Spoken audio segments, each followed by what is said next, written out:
Hello everyone. Good evening, good afternoon, good morning, wherever you are in the world.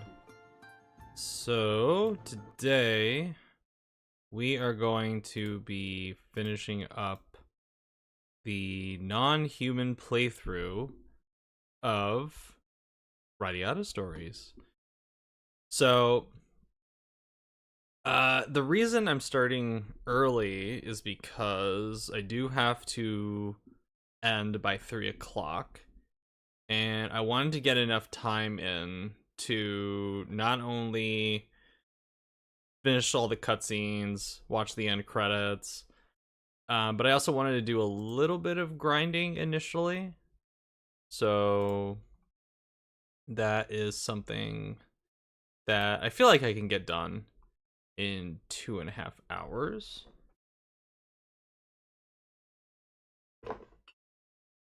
Yeah, so I called this thing the end for now, but let's see. Hopefully I can actually reach the end. I'm pretty sure I can reach the end in 2.5 hours.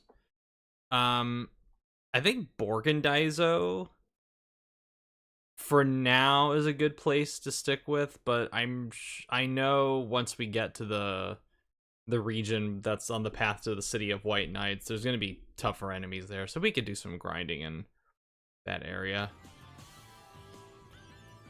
And with that being said, let me switch over to the game.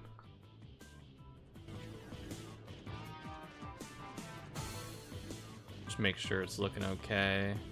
Alrighty. Let's do like a quick run through Borgendaizo, just so we can get some XP for Gruul.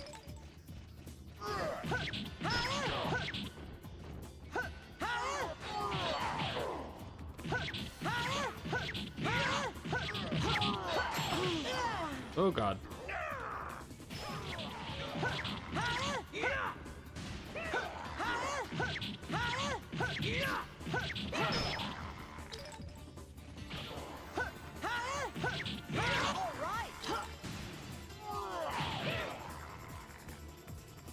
That's a pretty good shot from Gruul.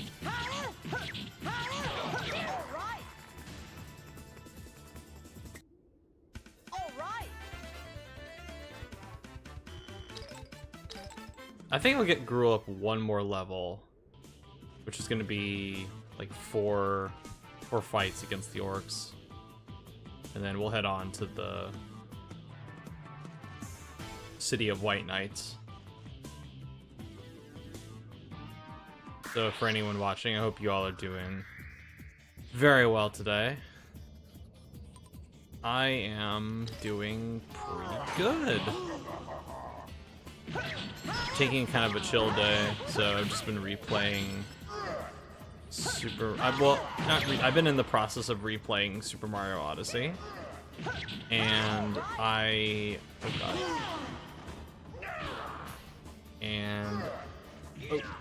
come on, let me get around you. I'm at the post-game cleanup phase of it, so I've been doing a lot of the challenges that pop up once you finish the main story in Odyssey. I don't know if I'll do the full 100%, but I at least want to get all of the moons in all the kingdoms except the Mushroom Kingdom, because the Mushroom Kingdom takes a lot of you get a lot of moons or stars in there for completing various challenges and whatnot. But it is oh god.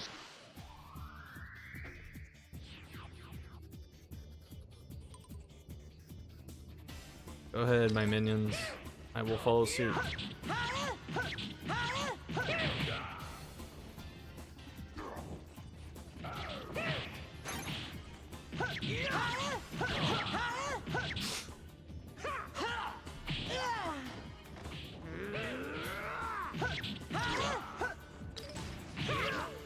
So, for those who haven't played Super Mario Odyssey, when you unlock the Mushroom Kingdom at the end, when you go into Peach's castle, there's a Toadette that basically has this list of challenges you can complete in order to get a moon or a star in the case of the Mushroom Kingdom, how it looks. And that list is very long. I think there's something like over 100 moons in just the Mushroom Kingdom because of the challenges you can complete in it. So it definitely takes a while, excuse me, to finish that moon list. But I at least want to get the moon list complete and get all the purple coins for all of the other kingdoms. I finished the Cap Kingdom, I finished the Cascade Kingdom, and now I'm on the Sand Kingdom, trying to find all the moons and purple coins there. I've 100%ed Mario Odyssey before, like a long time ago. Like maybe like a year after it came out, I went back to like my old save file and got everything. Because the cool thing about Odyssey is that they kept adding skins post-launch, and some of those skins are really, really great. Like they just look so cool. Like you get a Santa Claus skin, you can get a knight skin, and I remember taking a picture with the knight armor on, and he was standing in front of the the dragon that you can fight during the story. Let me swap over full power. Oh, wait, what am I doing? Hold on. So I have to...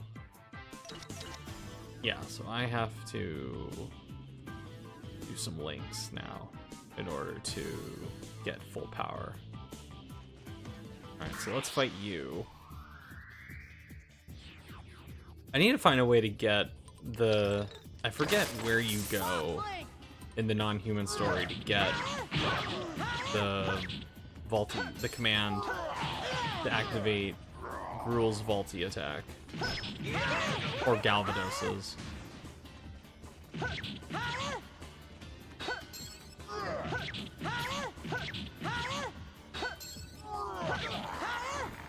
I like that you can interrupt that jump if you just hit the air with your sword. That's pretty great. That's pretty convenient. All right.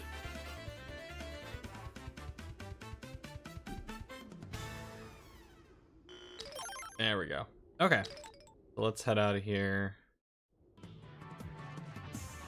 We'll go to the city of White Knights. We'll make our way there.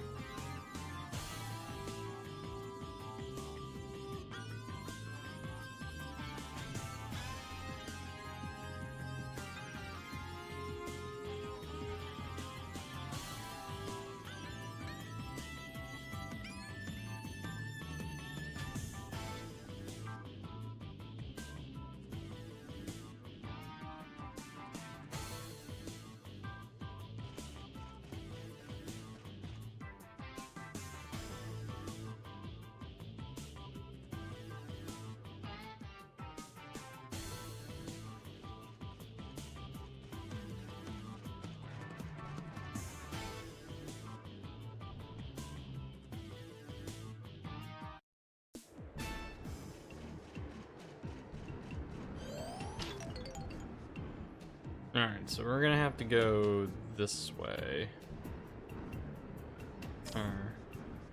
Let's go back where it all started.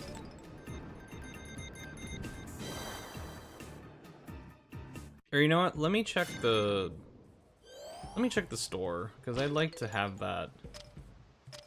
I wonder if I can get it at Forest Metropolis or City of Flowers. Just that book that you can buy that tells you how to command a party member to do a Vaulty Blast. Forget what that book is called, but I want to check that out and see if I can find it, because that would be very helpful in the fight to come. Let me double check something. Oh yeah, there we go. Okay. Just wanted to make sure I'm paranoid about making sure my mic is unmuted. But hey, Vancouver summertime. How you doing? Welcome. Let's see. Cures all afflictions, more doggles, chaining items, increases experience, learn command Heaven's Gate. No, I don't want any of these. Learn command pass speed, no. No, not these. I don't want these. Come again. I need to find that book. Hey Nero, how you doing? No, you're good. I started early, so you're actually early, according to like the usual times that I do this. So you're not late at all. Don't you sweat it. Yeah, screw it. I'm just gonna look it up. How do I get the book? Where can I get that book? Right, here's Balti Blast book. Command book. Command book.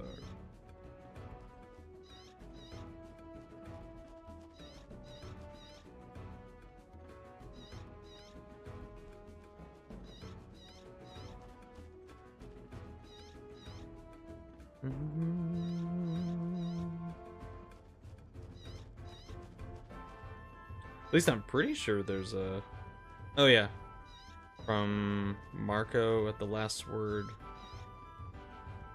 Oh, Marco. He... Oh, I can go to... Oh, of course. I can go to, what's it called? Goblin Haven.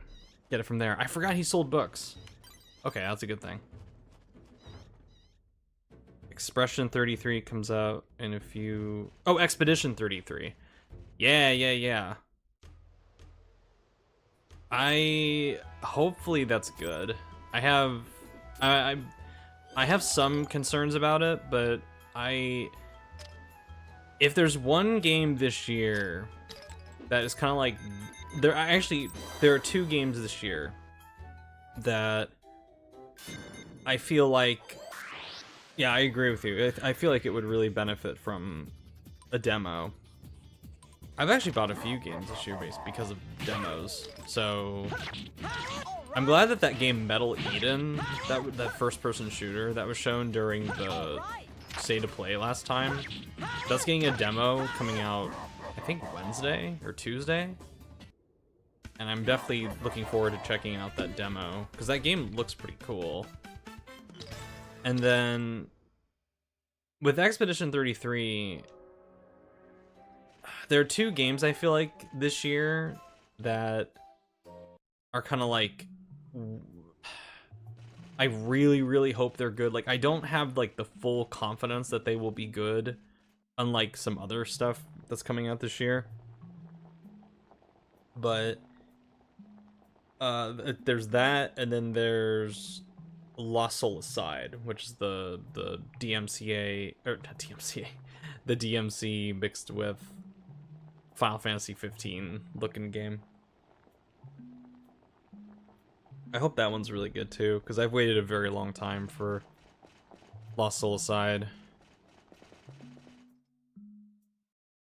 But Expedition 33 just simply looks like the kind of modern Final Fantasy game that I have wanted for a long time.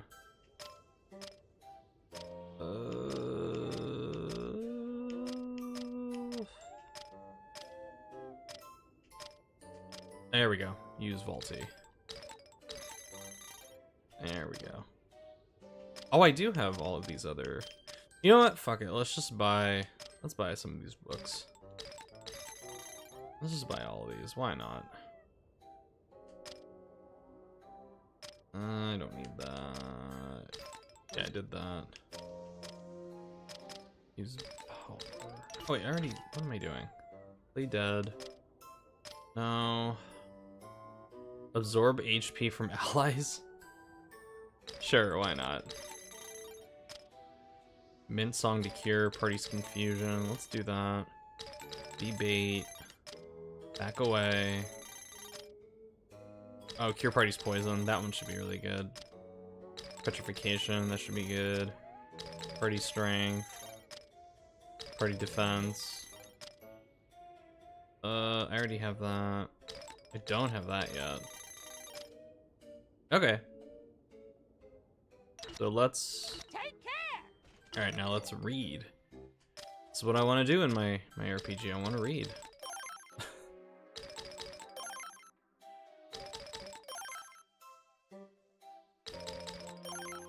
I'm surprised I didn't... I'm annoyed I didn't do this sooner. But better late than never, you know? What other books do I have? Oh, I got Lifeberry. Let me use that. What else do I have? I have a Saints trophy. Alpo Soup. Even though the Josh version of Justice League was bad, I think the bad production is fascinating of it to look up. The story behind that movie. I mean, I personally love the Zack Snyder version of it. I think it's really great. But I must admit the story behind Justice League is way more interesting than at least at bare minimum it's more interesting than the really crappy Joss Whedon one. I remember I didn't watch the... When did I... Because I refused for a long time to watch Justice League. Even though, in theory, that is a movie that... Like, because I loved the Justice League cartoon when I was growing up.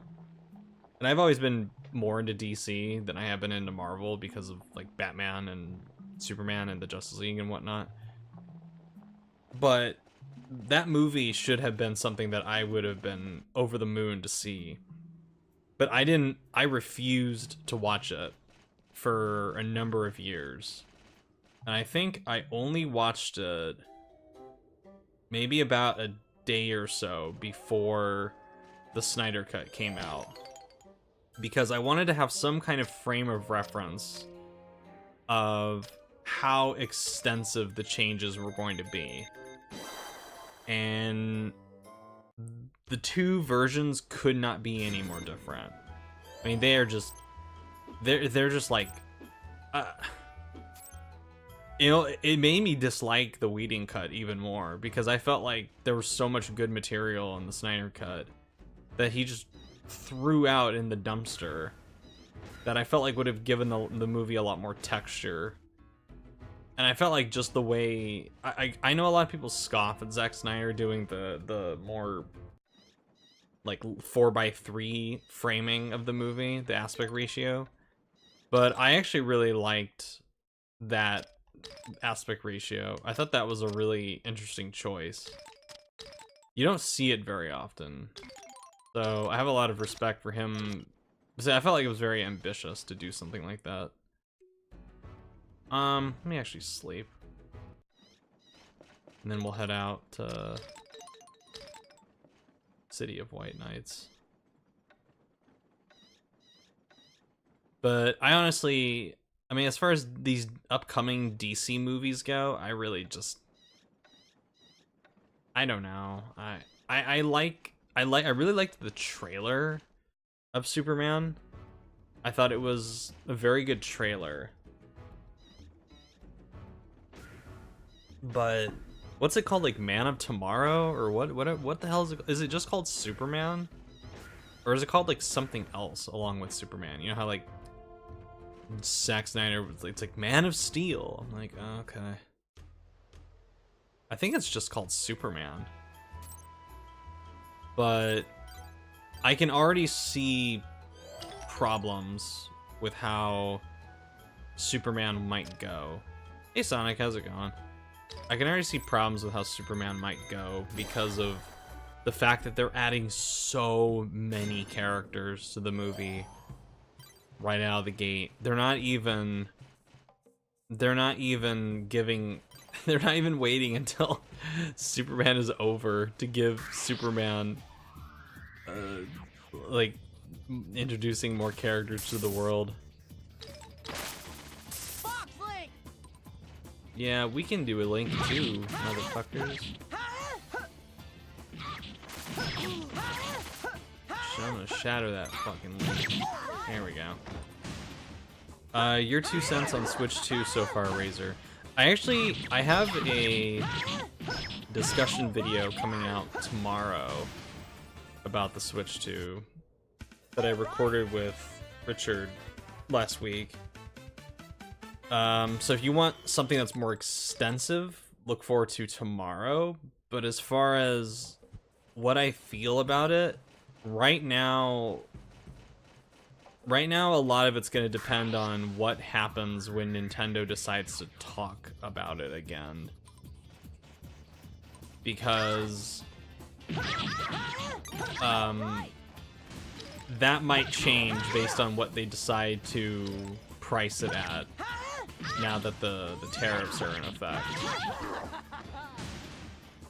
I mean, I guess as far as the system itself, it's a more powerful Switch, which is what I've always wanted, and I know some people are disappointed that there aren't more features or what have you in it.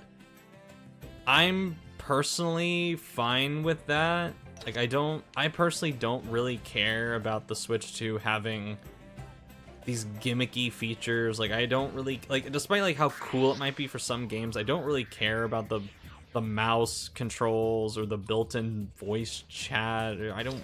I honestly don't give a fuck about any of that. I don't care. Like, all I really wanted from the Switch 2 was just a much more powerful version of the Switch. Which is exactly what I got it. Oh my god. Which is exactly what I got. The Nintendo announcements for me were awesome new games, really shitty pricing. This is where, oh god. I guess I'll tip my hand where this is where, because I've been talking to some people behind the scenes, like friends of the channel, and when I tell them about the video, I tell them that it's probably going to be a pretty spicy video from me, because I'm probably going to say some things you guys are not going to like. Because, and I'll just say this right now, like, in theory, I'm not, like, it's definitely like, whoa, like a sticker shock to see $80 for Mario Kart World. Or like select games, probably when the next 3D Mario comes out, or the next Animal Crossing or Zelda, those are gonna be 80. And then everything else will be 70. But I'll be honest, I can honestly see a case being made for a Nintendo releasing an $80 game. But I feel like the way they went about doing it was really, really stupid. Like, I feel like Nintendo... Oh god, how do I... I'm trying not to, like, say everything that I say in the video that's coming tomorrow, but... I'm trying to think of something to say while I fight these idiots, but... I was talking to a mutual friend last night, and he said something that I thought was quite interesting, where he said that he thinks Nintendo would have been much better served if they had talked about the $80 pricing of Mario Kart World in the actual Direct itself. Like, you know how there's the common business tactic where if you're doing a hype presentation, you don't put any bad news in it and just wait until after people have their credit cards out, then you deliver the bad news? He said that he felt like Nintendo would have been much better served if they had, after that Mario Kart World trailer at the beginning of the Direct, if they had come out and said, you know, this is Mario Kart World, we have all these really awesome features, like, you can look forward to the Direct of Mario Kart World we're gonna do in 2 weeks. But we wanted to let you know that we are going to be asking for, you know, suggested retail price of $79.99 for, oh god damn it, for this game. And let's explain why. And I honestly feel like if Nintendo was smart, they could have made the case for an $80 game. I know that's something that not a lot of people will like to hear, but it's going to happen one way or another with these $80 pricing. So I think they should have just gotten ahead of the message and just said, like, bring somebody out like Miyamoto or a Koizumi, somebody that the audience is familiar with, and say something like, we want to be upfront with you all and let you know that this game is going to be it's going to be $80 when it comes out. And the reason we're doing this is because we feel like with the market conditions in Japan being what they are, and the fact that we have like stuffed this game full of content, it's going to be pristine, it's going to be extremely well optimized, it's going to be beautiful, it's going to have very, very few bugs, it's going to have a ton of polish to it.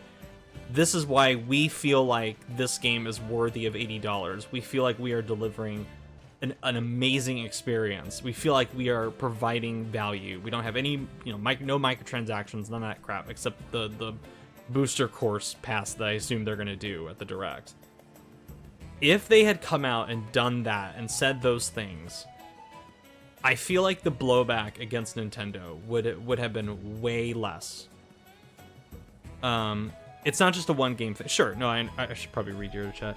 The problem is the precedent is going to give the rest of the industry... Yes, I make a point of that in the video as well. Games are getting more expensive without the people receiving better salaries. Yes, no, I absolutely...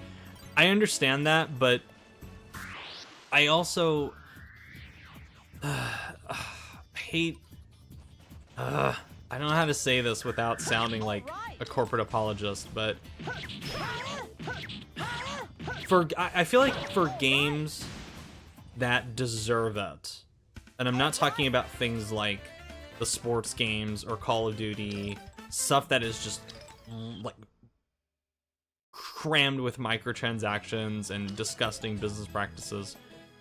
If we lived in some fantasy world where it was an isolated incident, I feel like Nintendo would earn the occasional $80 game. Like, for example, I feel like Tears of the Kingdom, if I'm being totally honest with myself, I feel like that game is absolutely worthy of $80. Like, I think that game is magnificent. I feel like Super Mario Odyssey is worthy of yeah, that was $60, which, man, what a deal, $60 for that thing. And I'm still playing it almost 8 years later, and it's still great. But unfortunately, Nintendo does not exist in this vacuum by themselves, and I understand the ramifications of other companies starting to charge $80 for their games. But at the same time, the unfortunate reality, and you can easily look at this if you go to any of the pre-order charts for PlayStation or Xbox, Steam, you see that people are pre-ordering like the most expensive versions of games, like right out of the gate. And yes, they may have better, they might have more content in them, in quotes, with like the DLC passes and whatnot. But who's to say that it's like they're paying extra for the promise of something better that doesn't exist yet. At least with something like Mario Kart, it's like $80 right out of the gate, and you're getting just the game. But it's almost like a guarantee that the game itself is going to be of like really high quality. I would be fine with that being normalized. But again, unfortunately, this is going to... It's going to create a situation where Nintendo pricing these games at $80 is going to give... You know damn well that Rockstar is going to look at this and go, oh, now's our chance. And they're just going to like spring forward to then price Grand Theft Auto 6 at like $90, which I'm not against that in theory, because it's Grand Theft Auto 6, and I assume it will be like really, really great and super duper high quality and like filled to the brim with detail and whatnot. $100 GT. I wouldn't be surprised by that at this point either. Yeah, let me read the rest of your stuff, Vancouver, before I pontificate some more. Games are getting more expensive without the people receiving better salaries. No, that's absolutely true, but this is also it's also a luxury hobby as well, which I hate to. It's almost like, look, if you know, between you providing food for your family and buying video games, I would hope you would be a I'm not saying you, I'm saying like the general you. I hope you would be responsible enough to prioritize food over a video game. And the thing is too, the point that I make in the video that comes out tomorrow is that if there really is, because I'm very pessimistic that people are actually going to follow through on this like outrage that I've seen. Oh, I read that twice. I'm sorry.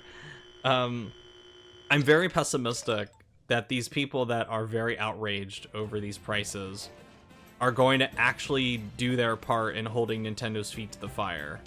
I really highly doubt it. I feel like the Switch 2 will still end up being, even if they come back and say, oh, we're pricing this thing at like $600 because of the tariffs. Even if they do come back and say that, I still have a feeling the Switch 2 is going to be an enormous success. Mario Kart World's going to be an enormous success. Easily like 10 plus million copies by the end of the year. I really believe that. I want to be wrong, but I've just, in the time that I've had this channel, in like the 12 years, almost 12 years that I've had this channel, I have seen controversy after controversy after controversy after controversy after controversy where people get really upset by something, but nothing changes. And it's Nintendo. Yeah, people are going to see, like, even these people that are going like, oh, I'm gonna boycott Nintendo, this is ridiculous, look at what they're doing with $450 console, with $80 games, with physical games not even being on the disc. I'm gonna boycott Nintendo. No, you're not. No, you're not. Again, I've heard this talk before. I've heard this talk from so many people where they go, I boycott, I'm never doing this again. This is like these people, it's like the people that complain about Call of Duty every single year. It's like the people that complain about Destiny all the time. And then they go off and buy the next game, or they go off and buy the next expansion. Like Marathon is gonna get re-revealed next week. I know damn well the same people that have been complaining about Bungie for years are gonna go and buy Marathon when they see how shiny it looks, and they see how beautiful and pristine the art direction is, and how good the soundtrack is, and how good the gunplay is. They're gonna completely forget all about Bungie's shitty business practices. I'm admittedly very cynical about it, because I've seen it over and over and over and over and over again, and quite frankly, I'm fucking tired of people complaining and not doing anything about it. Like, if you really are, if you're one of these people that has been consistently holding Nintendo's feet to the fire for many, many years, through all the controversies that they've weathered, like shutting down emulators, sending cease and desist to fan projects, pricing, you know, locking features behind amiibos, which I think is, that is like maybe the most egregious thing I've ever heard. Like, especially when they locked fast travel and Skyward Sword HD behind a fucking amiibo. That is absurd. That's ridiculous. They have, you're paying for a tutorial on the Switch 2 that you just spent $500, $450 on or more now because of the tariffs, and they're gonna have the gall to charge you for a tutorial. Like, it's like no, like come on, this is ridiculous. But I just want to see some follow through from the people that are actually complaining about this. But they won't. And even today, I was listening to some content creators that were talking about Mario Kart World or Donkey Kong Bonanza, and they were like they mentioned like, ooh, the caveat. It's like, man, that's a really expensive Switch.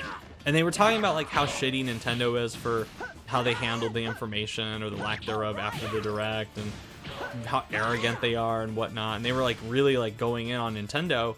And then at the very end of the video, they go, yeah, but it's Mario Kart, I'm still buying it. Yeah, it's Donkey Kong 3D, I'm still buying it. It's like, okay, then shut the fuck up. Like, then then shut up. Like, if you're gonna complain all this much, if you're gonna complain about how expensive it is, you're gonna complain about the prices, actually do some follow through and don't buy it. Like, it really is that simple. I've said this for years. If you don't like, you'd be amazed how quickly companies bend over to fix a problem if they see that they're not getting the financial benefit from it. Like, look at Ubisoft. With what happened with Star Wars Outlaws. I was convinced Star Wars Outlaws was going to be a massive success, but it wasn't. It really underperformed for them, and that was because people spoke with their wallets, didn't buy it, and that was that. And look where Ubisoft is now. Granted, Shadows is out. Shadows is a big success. Again, that's another one, despite how shitty Ubisoft has been over the years. There's all this noise about people boycotting Shadows. It's like, Shadows is second only to Monster Hunter Wilds. It's the second biggest selling game of the year. Yeah, a lot of good that boycott did. A lot of good. All that noise and complaining about it did. Only very rarely do we ever see an alignment between like the internet blowback and financial reality. I mean, shit, if video games accurately reflected the amount of blowback games got online, Call of Duty would have gone bankrupt a long time ago. Overwatch would never have been Overwatch 2 would never have been a big success. So I'm just sick and tired of people complaining and not doing anything about it. So when I see these same Nintendo, some of the same people that defended Nintendo for years about some of the shitty practices they've done, and now they want to come into now they want to go on the Treehouse Live comments and write, you know, spam, drop the price in the chat.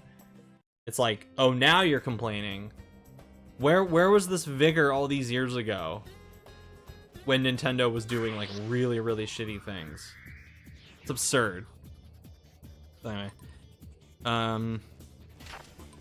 sorry, Vancouver.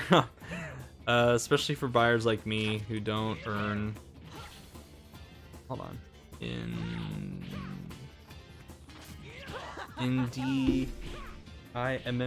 Dima dollars and buy a Nintendo game is 1/8 of a salary. Woo! That's just one game thing. Like, I'm not above paying more for a very good game. I get that. I did it before. But we know the real world and we know the industry. Sure. No, I completely understand that. Razor, I see that with censored video games, but staff still go out and buy full price at launch. Yeah, it's people really don't. And again, I'll just be honest. Like, I'll be brutally honest. Like, would I prefer that the Switch 2 be priced less? Sure. Would I prefer the games be priced less? Sure. But I'm not gonna lie to you all and say, like, I'm boycotting Nintendo. I am outraged. I'm outraged by this. It's like no, I'll be honest. I've been outraged, way more outraged about other things Nintendo has done over the years than I am with the whole Switch 2 thing. I'm honestly more outraged that they are gonna fucking that they're gonna charge for voice chat and a tutorial in the Switch 2 than I am about $80 for Mario Kart. Like, I don't give a fuck if Welcome Tour is like, or tutorial, whatever the hell it's called, whatever that crap is called. I don't care if it's like $5 or $10, because you have all these fucking journalists now. They're like, oh, it's gonna be a very low price. I'm like, I don't care. I don't care if it's $1. I'm not paying for that thing. On general principle, I'm not buying that thing. Not in a world where like Wii Sports exists, especially not in a world where Astro's Playroom exists. You're telling me that PlayStation can make a tech demo like Astro's Playroom free for anyone who owns a PS5. It's like right there, pre-installed in the console, and yet Nintendo, and it's a fantastic game, and yet Nintendo has the gall to charge actual money for some boring motherfucking tutorial for the Switch 2. Like, I don't know if you guys have seen the footage of that welcome tutorial that they showed on the Treehouse, but it looks boring as fuck. It looks so boring. I could not watch more than a few minutes of that footage before I just wanted to stop. Like, it is so fucking boring to watch. And they have the nerve to charge money for that. Get the fuck out of here, Nintendo. Come here, Mr. Tortoise. Come here. Aw, come on. I want to fight you. I want to fight you. There we go. No, you're good, Vancouver. Don't worry. Because for those games, the majority of the players were legacy players, so their outburst makes a dent on the company's earnings. But in cases like Nintendo, where it's much more broad, it doesn't work. Yeah, I just want people to be consistent. Move it now. Sure. I just want people to be consistent.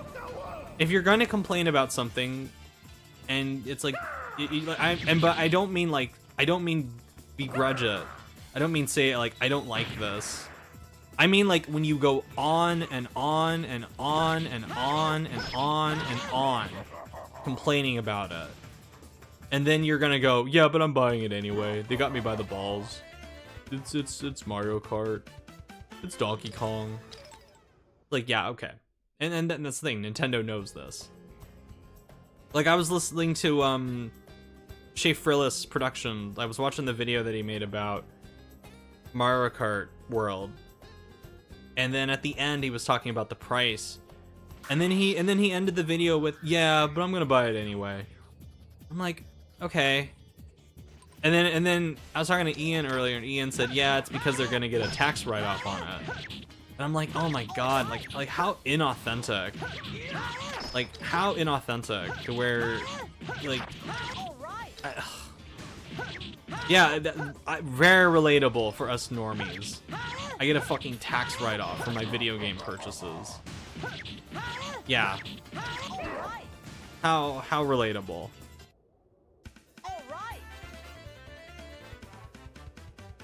All I know is that the One Piece is calling. Huh? What'd you mean, Vancouver? Oh, here's another pterodactyl. These easy, stupid ass pterodactyls.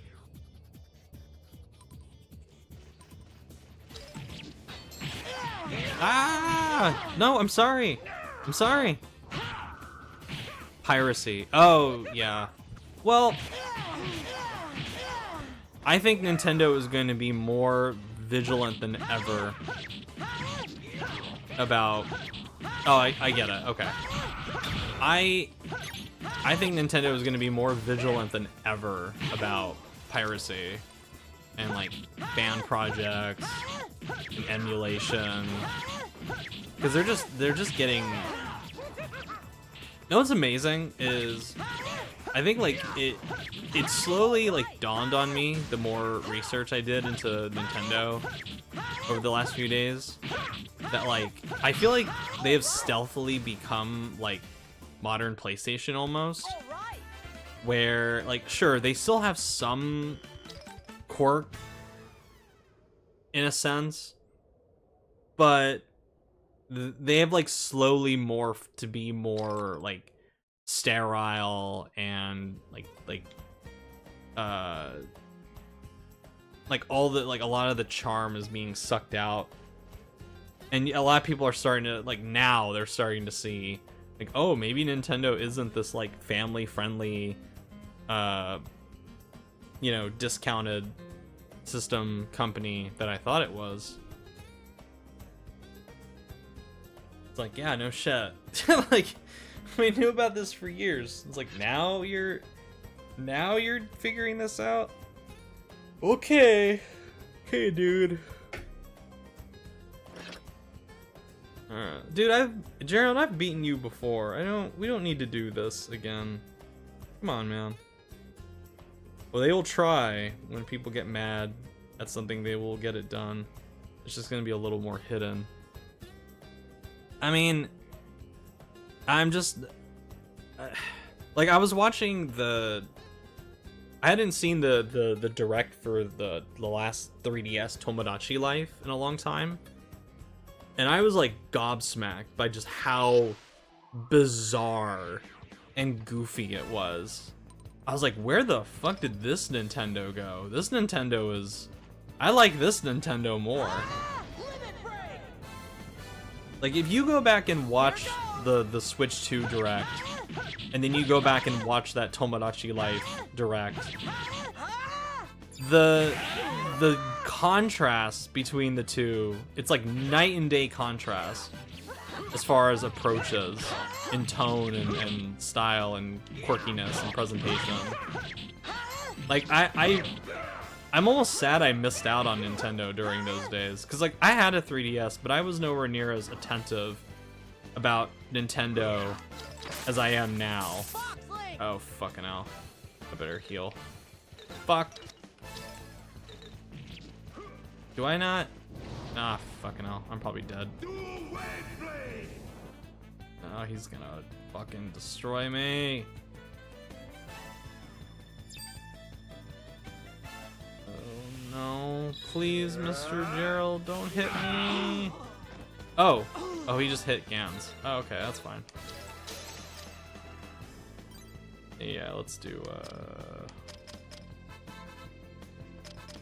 maybe it's down here? Oh, there it is. Yeah. There you go.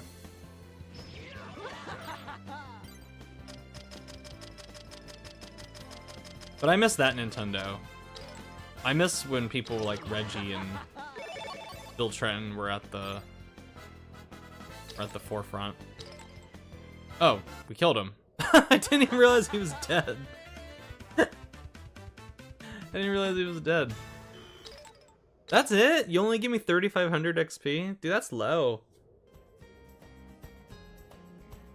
Come on, man. Give me more than that.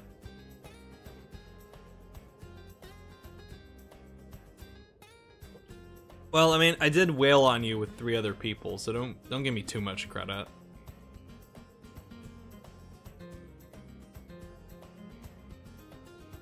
Be a man. God damn it. Oh boy.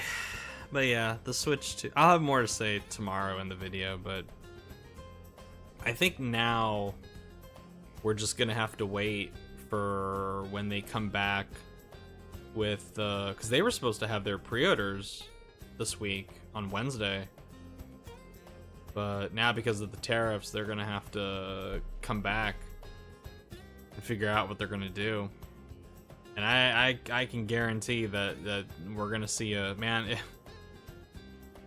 People are already upset with the $450 console and the $80 physical cartridge for some of those games. Oh man, they're gonna like pop a blood vessel when they see how much it's gonna be now that these tariffs are coming into effect. Oh boy, like well, it's funny. I think this is maybe like the most contentious launch for a console I've seen since the Xbox One. Like, I had problems with like the Xbox Series X and PS5, especially the PS5 launches, like the lead up to those, and even the Switch, the original. I don't think any of those are even anywhere like half as controversial as the Switch 2 lead up has been these past few days. Like, I really do wonder if my cynical ass thinks that it's not gonna make much of a difference, but I really do wonder if Nintendo have pushed too far with this. And what's amazing to me is like this always happens with these console manufacturers. Like, without fail, they have done this multiple times where they'll get to this position of extreme power and influence, and then they'll push it way too far, and it like the rubber band will like snap. Like it happened with, obviously it happened in like the PS3 days, the early PS3 days, where PlayStation was, hey David, how's it going? Where PlayStation was at the top of the world, and then they like royally screwed up with the PS3 launch. They were just so damn arrogant and cocky, and like that attitude of like, you will pay for this. I think there's even a quote, one of the executives said, this is a console where you will want to get a second job. Like, that has to be the most out of touch thing I've ever heard an executive say. Uh-oh, I saw a big glitch. Uh-oh. But that's like insanity to say something like that. And then also like infamously the Xbox 360 to the Xbox One, like the whole Xbox One lead up, that was a massive fuck up on Xbox's part that they never recovered from. Like, the consequences of that Xbox One reveal are still felt to this very day in the fact that Microsoft has basically exited the console war. Like, that was the equivalent of them taking out a shotgun and just blowing their fucking nuts off. Not a leg, not an arm, like their dick. Like, just took a shotgun and just aimed it at their dick and just boom! And it took off like the lower half of their body. It's crazy, like how bad that was. And even the Switch, I'm sorry, even Nintendo has been through this before. Where the Wii, they were on like the king of the world with the Wii, where they captured this massive casual audience. And then they went into the Wii U. And that was a big flop on their part. And now we're seeing it again. And I don't even think, I think even this is even worse than, I think this is even more contentious than the Wii U. Like, the line must go up. Yeah, it's crazy that Nintendo did not learn from what happened with their competition for years. And they just went, oh yeah, we got this. You will buy a Switch too. You will spend like $80, $70, another $100, another $5, another $50. It's like holy shit. And I don't know how many of you guys watch Kit and Krista, the YouTube channel. I've never watched them before, but I thought they did a really, really good, insightful video about what might be going on inside Nintendo right now, because they used to work at Nintendo, and they used to work specifically on the Nintendo of America communications department. And Krista, one of the co-hosts, made a really good point that because Nintendo has been in a safe place for so long, they've been in such a like this bubble of popularity and can do no wrong attitude for so long now, that they might not have the people on the inside. Like, literally, they might not have the people on the inside that are there to hold back the worst impulses from the corporate HQ side.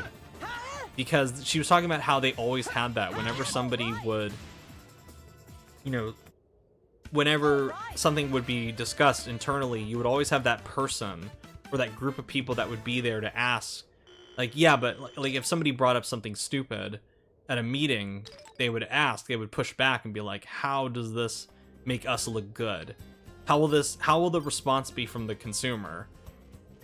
And she theorizes that that person or that group of people might not even be at Nintendo anymore, because Nintendo has not had a need for it, or a serious need for it, in many, many years. Ever since the beginning of the Switch era. And I thought that was a really interesting point. And that might be true, because I think the Switch 2, like, the more like distance I have from it, the more I think that this also goes into, like, because people are asking, like, what was Nintendo thinking? I'm like, I honestly don't think Nintendo was thinking. I think they were just behaving very incompetent, thinking and behaving very incompetently.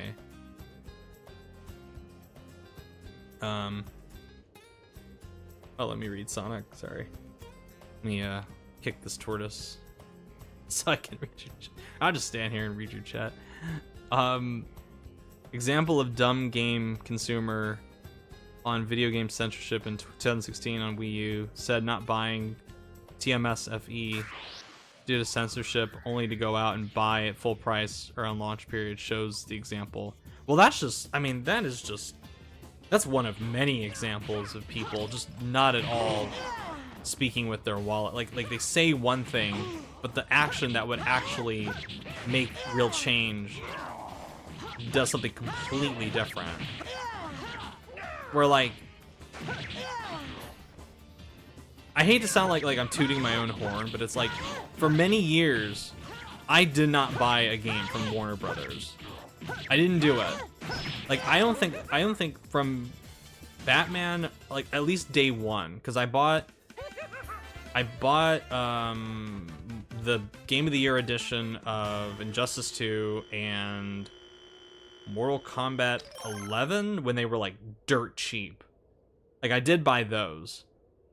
But ever since Batman Arkham Knight, from like 2015 to whenever Hogwarts Legacy came out, 2023, I didn't buy a WB game because I was so like disgusted by what they did for many, many years. But that's an example of like, and again, it sounds very like I'm patting myself on the back, but it's like, that is an example of, look, if you dislike something that a company is doing, like, don't buy their products. And I think WB is like was like an egregious example at the time. So I was like, I have no interest in spending money on these games, and I didn't, like, full price for years. And I honestly don't think, now that like I played Hogwarts Legacy and I found it wanting, I honestly don't think I will ever buy a WB game ever again. Or at least like day one, not until it's like dirt cheap or available on like streaming platform or PlayStation Plus or something. There's no way I am handing Warner Brothers my $60 or $70 anymore. There's no way. I would give Konami my fucking money before I give WB my money. That's how much I despise them. I would buy the next Call of Duty before I would fucking buy the next WB game. Like, I'm dead serious. And I despise Activision Blizzard, even under Microsoft. Retech USA was dumb, saying the original Titanfall, if exclusive on Xbox, would be enough to save the said system. Yeah, we all know how that turned out. Thanks, EA.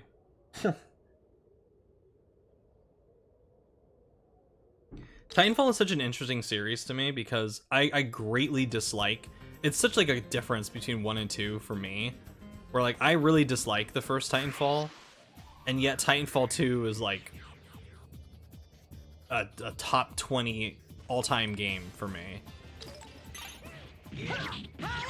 During its height, like the height of its popularity, and like when the multiplayer servers were still really good, that would have been a top 10 all-timer for me.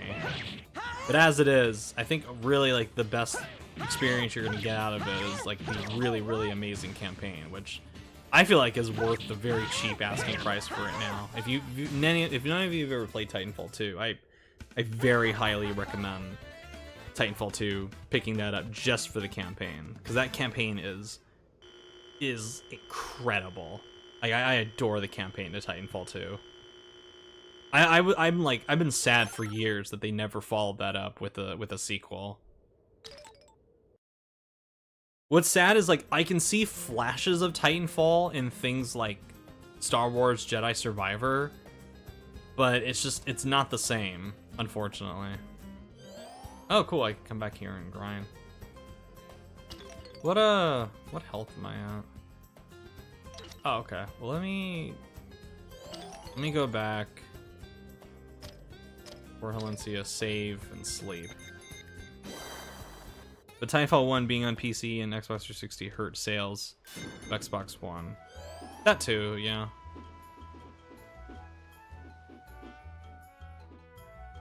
It's a shame what happened with Titanfall. It really is. It makes me sad.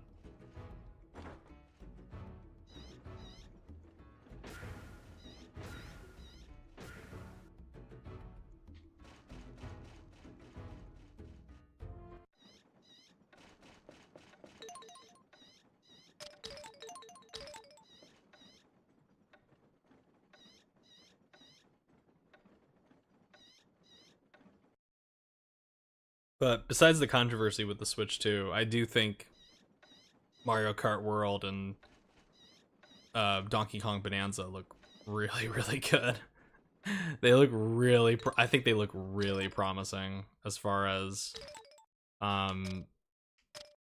just like super duper fun, robust games.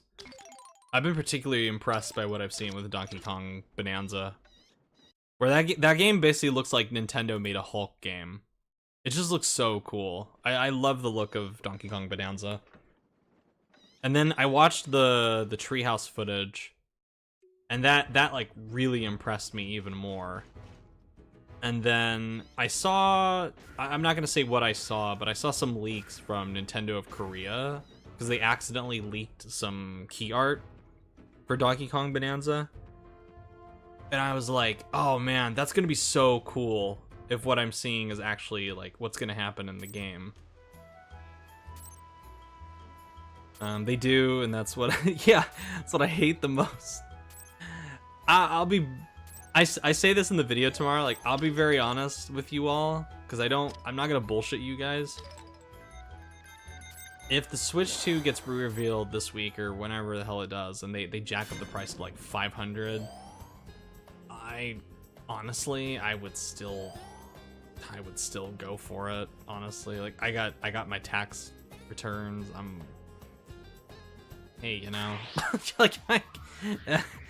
like I'm graduating with a bachelor's degree in next month. I'm like, yeah, I can justify doing this to my. I can sleep at night paying $500 for a Switch 2. But if it's anything like $700 or $650, something absolutely insane like that, to the point where I could just buy a PS5 Pro, it's like, yeah, no, I can't justify this. That's like way too much for that.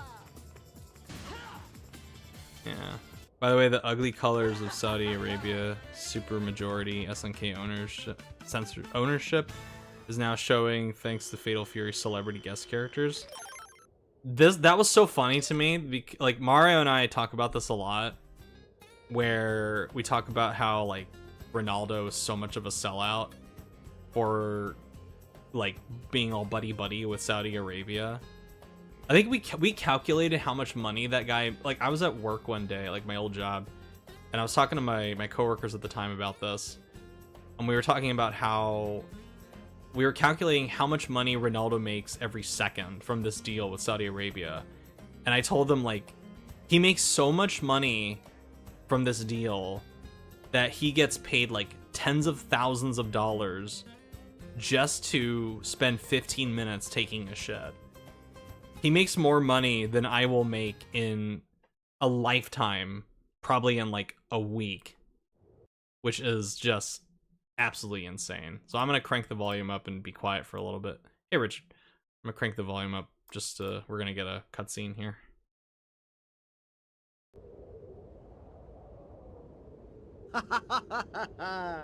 So here we are again, Jack. That voice, it's Cross!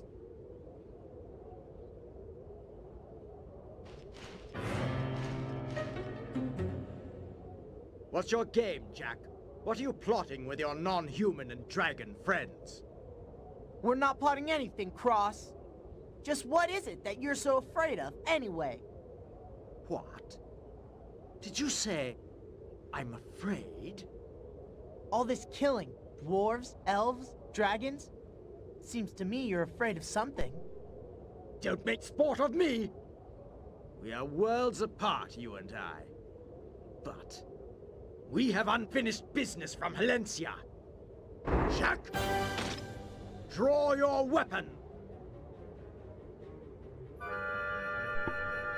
I came here to bring Ridley home. I don't have time to mess around with you. You insolent wretch! Shall mock me no more! This is actually a pretty easy fight. Despite the epic music and everything. Oh god.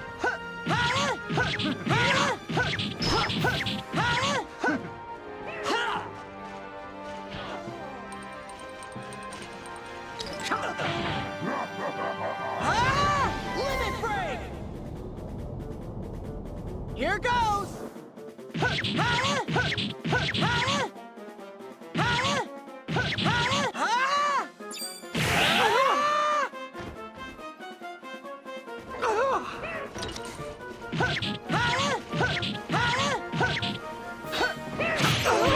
we go. Nah, leave Cross alone. He's mine. Leave him alone, Gruel. This guy is mine.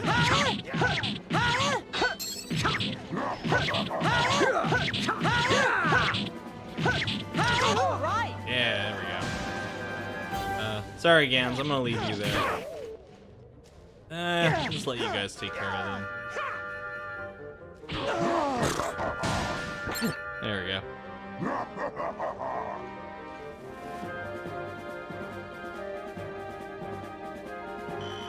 Again, it's like 3,000 XP for what?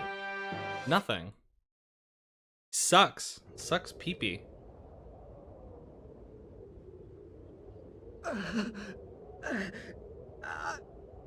I am finished. I like that I beat his guards so badly that they disintegrated. Like, they're not even in the cutscene. You don't even see them, like, passed out on the ground. Jack. I beat them out of existence. What are you doing? Kill me. Kill me, damn you. Yeah, Cross is a real douchebag. General Dynas I love his and voice Gawain actor, though. and Ridley So good have in the all role. stepped in to save your life. I won't disrespect their wishes.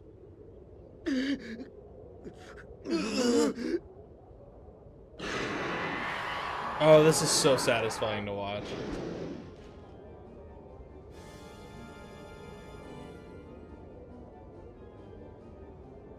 Dragon, I pray. My beautiful prey! Cross, get back! What is Cross going to do?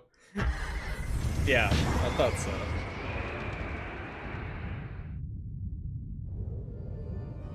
That's the end of that.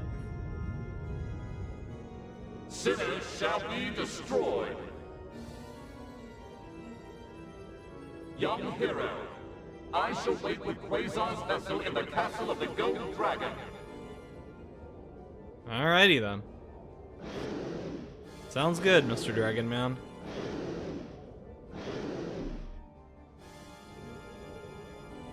I love the City of White Knights. Like, I love the music. I know I've said this over and over again. I love the music of this place. I know the layout is kind of contentious, but I think it's unique. Let me actually save here. I'll read some of the chat while I listen to this cool music. Let me sorry.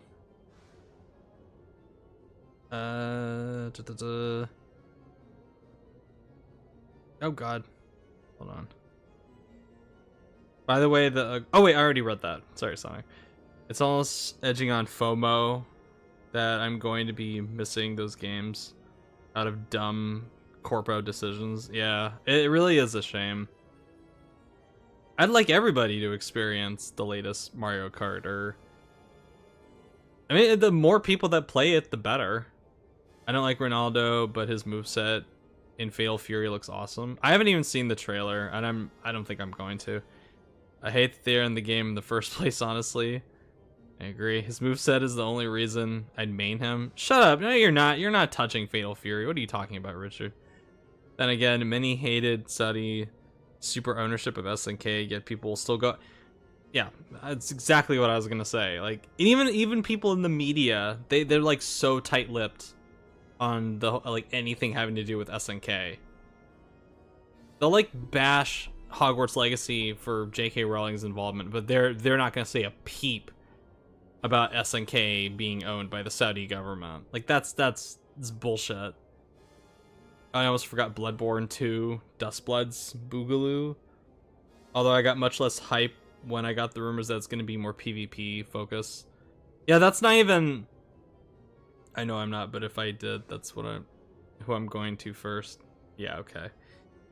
That's not even a rumor. It's been confirmed by Miyazaki himself that Dust Bloods is a PvPvE game, which that's a deal breaker for me. The castle of the gold dragon. Oh, whoops. Ridley is somewhere inside. Oh well. Jack, let's go. Okay. We won't let you down, Ridley. Sorry, I'm not gonna crank up the volume for like that short cutscene. But I was really excited to see it at first. And then they said PvPvE, and I went, oh. Damn. Oh, damn, that sucks. Damn, dude. Let me hit. Let me do something. Let me hit.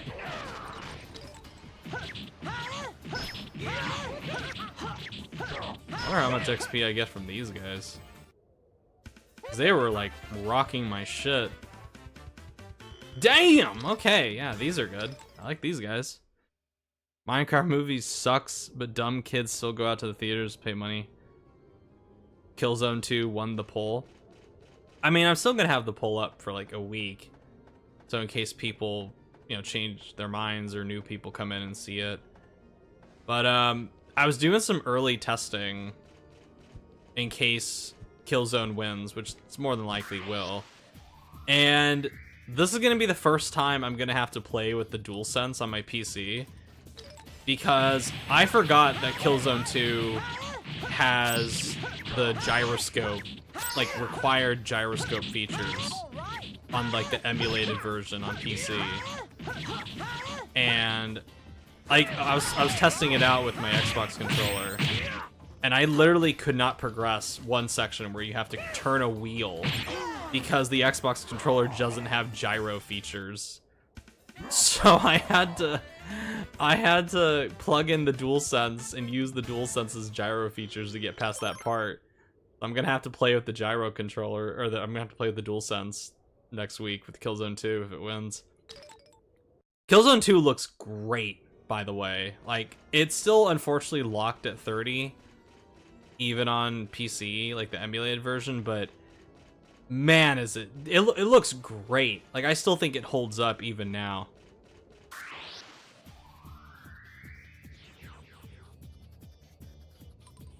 Oh god, 53%. Yeah, people want to see, people really want me to play Killzone 2, and I'll gladly do it. I really like Killzone 3. Not Killzone 3. I really like Killzone 2. I've never really liked Killzone, but 2 is my exception. I think 2 is a really fun game. Big Madagascar people, great underrated 3D platformer. I mean, do whatever you want, but I've tested both. I mean, even if Killzone 2 wins, Killzone 2 is very short. I could probably get that done in 3 or 4 streams. And then I'll just move on to Madagascar at that point. Play that. So it's not like you guys are gonna have to wait very long for those who want me to play Madagascar instead. Ah! Alright, what's over? Ah!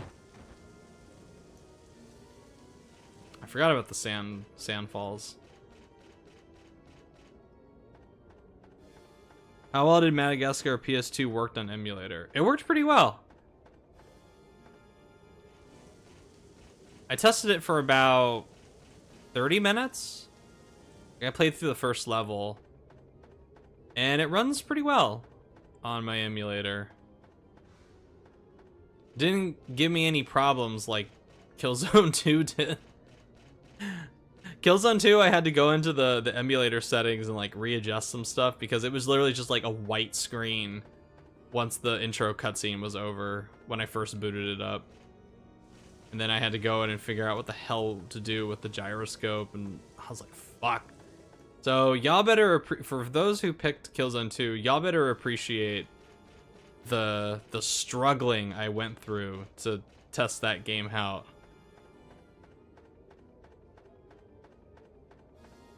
And it makes my PC heat up like a motherfucker because of how like graphically intensive it is. Even for a PS3 game, it's like holy fuck, like does this look good? The art direction in that game is killer as well. Like I love the art. I love the look of Killzone 2. Oh fucking hell. Ah, fuck. Oops. Alright, time to go back. Oh, shit.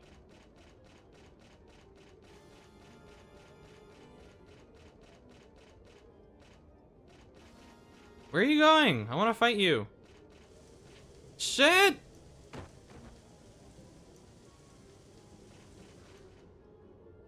If you have PSW.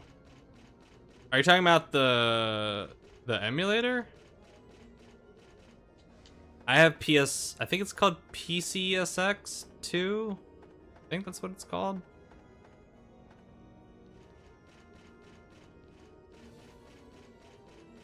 If you have PS2 multi-console games with tech issues, try Dolphin Emulator. I've thought about Dolphin Emulator, but I think right now, just because I'm so used to this emulator, I don't want to rock the boat too much. Plus, it's Madagascar, the video game. I don't think it's really going to require, like, amazing detail to enjoy it. As long as it runs well, like the lock 30 frames, and as long as it doesn't crash the emulator consistently, then I think it'll be fine.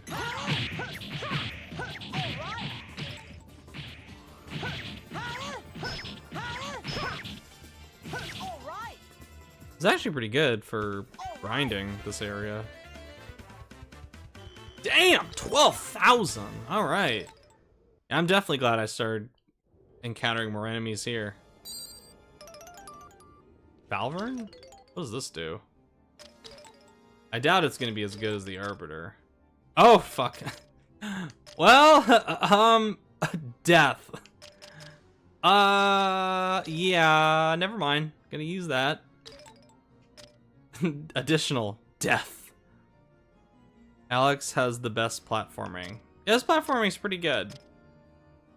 I don't know. Do I use the Arbiter or do I use... Yeah, I'm gonna use Falvern.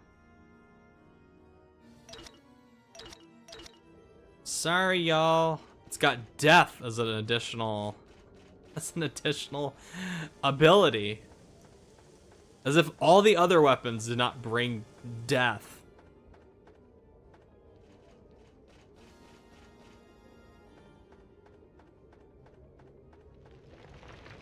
Oh, shit. Oh.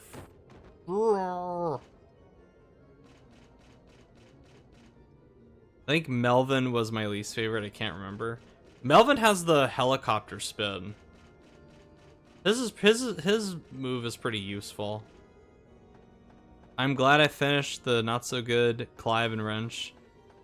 Free borrow. Oh, freed, borrowed from someone, I know, because if I paid, I would rage. Yeah, that game did not look very good to me. It's a shame because I would like more high quality 3D platformers out there, but oh shit. It just feels like besides Nintendo, all we ever get is like the occasional like really, really good one.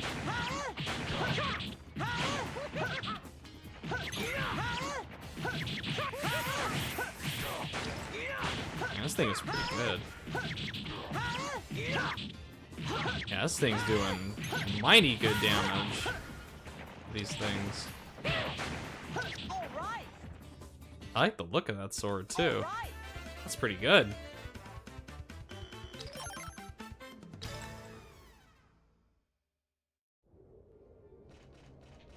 Let's go this way. My least favorite levels are the ones with the penguins. I think my least favorite one... Dude, it's been so long since I last played that game that I don't don't really remember what my least favorite level could be. Or licensed shovelware slop from Outright and Game Mill. Ugh. Game Mill particularly, it's like, ugh. You get to use a gun and shoot them with darts. I said they were my favorite. Oh, I thought you said least favorite. Sorry, I don't know where I read that. My favorite, yeah, the one with the penguin. I remember where you get the dart gun and you can just like spam that thing. And that was pretty fun.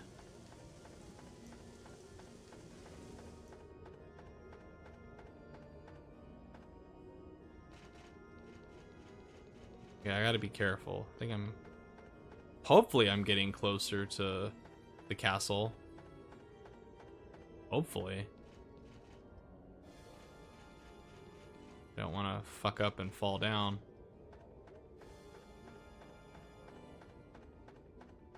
I didn't know I was playing Getting Over It. All this falling. I think I'm getting there.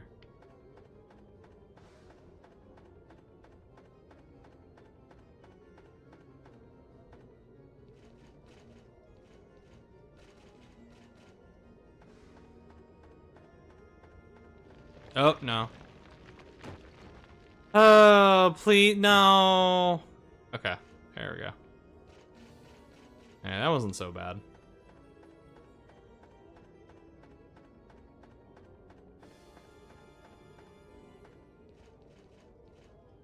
Richard, are you down to watch the Mario Kart Direct next week? Might stream it. Oh, god damn it. This is what I get for rushing in. This is what I get for this. That's what I get for rushing in.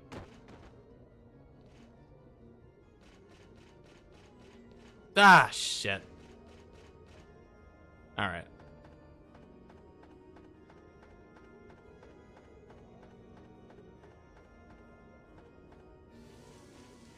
Probably not once I start my internship tomorrow. Oh, okay. No, you're good. I forgot you're starting that soon. Here it's all... Oh. No! I don't want to cheat and look up a guide either. Just want to do this. Do this myself. Anything to get out of CVS. I mean, just quit and just find a new job. Like, I'm sure there are job openings in your area. Some stuff. Oh, shit.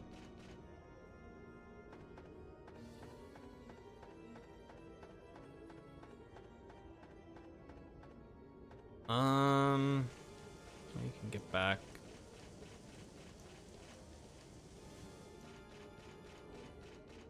No, not that way. Shit.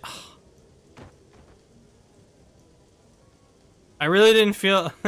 I didn't realize I was playing Getting Over It. Really? Hamster Corp makes arcade archive series, by the way. Is what they are known. Oh, okay. I think you told me that a couple weeks ago. It's not what it seems. Job market is that bad. Even recent graduates can't get jobs right now. Richard, I'm pretty sure you could find a job that is not CVS. Like, I'm pretty sure if you go out there and just spam applications. And I don't mean like a job within your field. I mean like a job that is not shitty like that. Just go on Indeed and just try to find something, dude.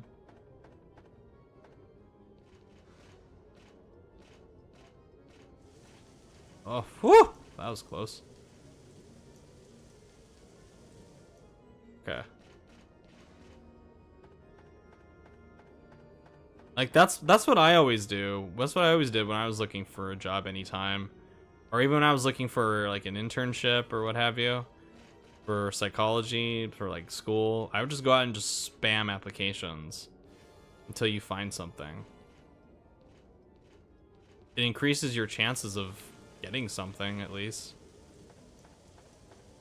Hamster works with Konami, which makes sense. Konami loves licensed games to other companies. Oh, okay. That's pretty cool. Okay. Alright, let's see. We're getting there. We're getting there, people.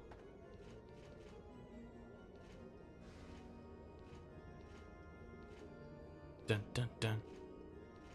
Dun dun dun.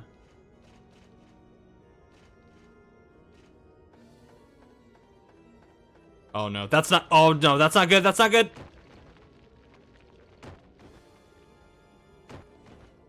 Okay. Whoa, whoa, whoa. Hold on, hold on. Okay.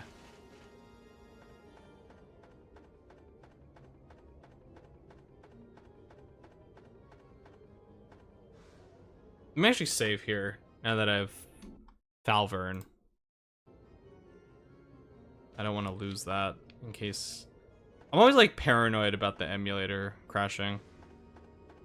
I'm an old school Konami guy from the OKD Bacon logo days. Love Simpsons Arcade. Oh, the Simpsons Arcade game is great. I haven't played it in a very long time, but I have a lot of fond memories of that game.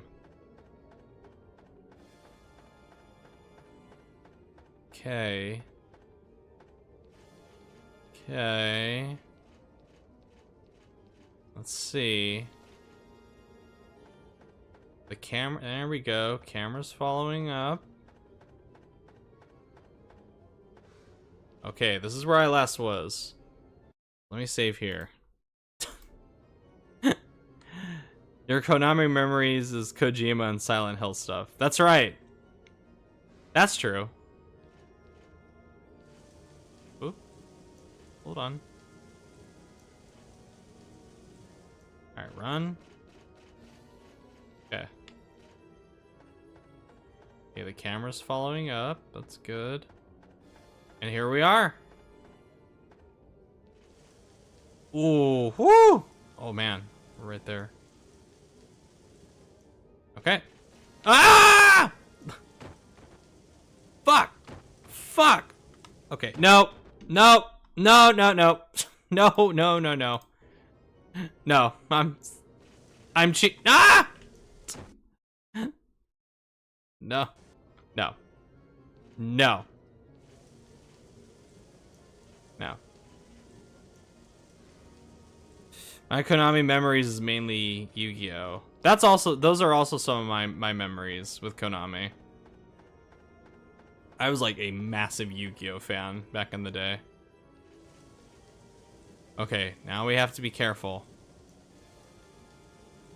Okay. Oh.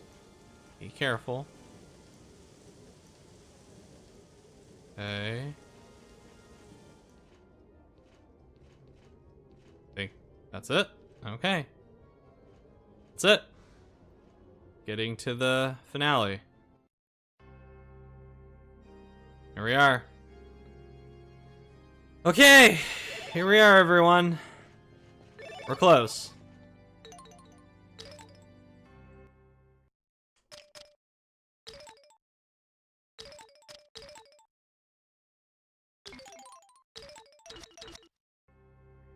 $32 hours. Just 32 hours to get here.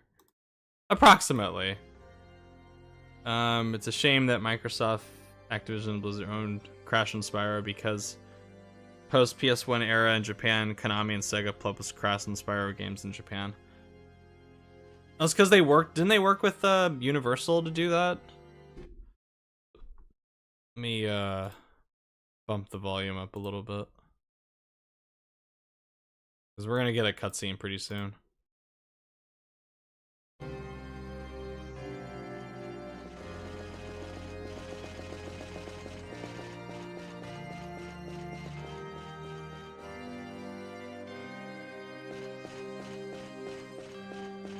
Huh? It's you. Lord Lucian. Lady Ridley is above us, at the very top of the castle. What? She has been overtaken by the elf within her. Help her quickly. Ridley! Oh, Jack!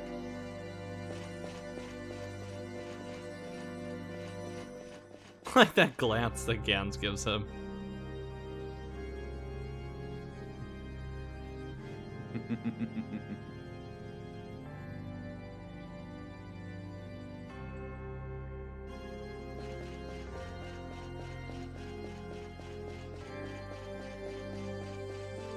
I hope that Universal does not buy Konami due to past licensed games, Silent Hill, The Hollowed Horror Night. I don't think Konami will ever be bought by an American company.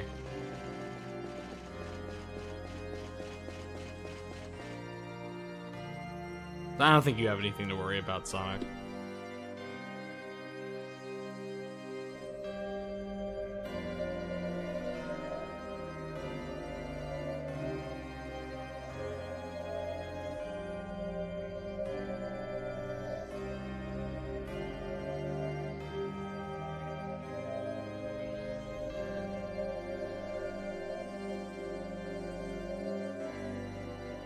Ridley!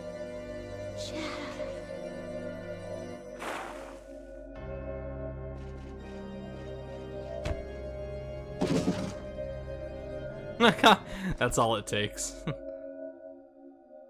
Ridley, it's okay now. We've come to rescue you.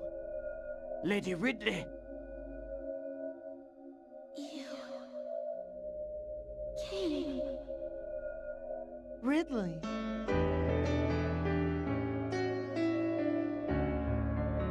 I must thank you, young Jack. Lord Lucian? Thank you for preventing her awakening. This girl was to serve as the Gold Dragon's vessel, you see. There was nothing I could do to stop it. For I am Aphelion, the Silver Dragon!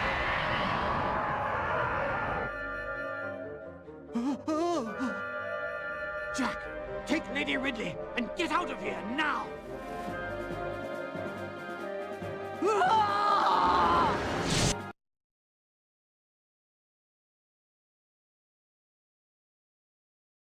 No! Not Gawain.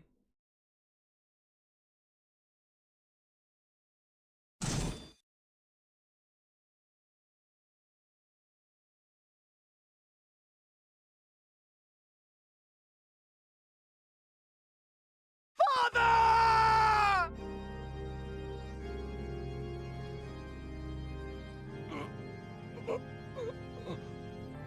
With you at my side again, I do not fear death. What a line. Father! No!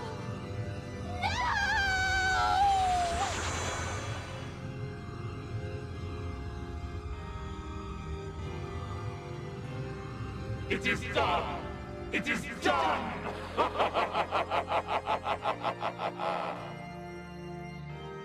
Now I need only destroy the vessel, and I will be free of the abominable sleep forever!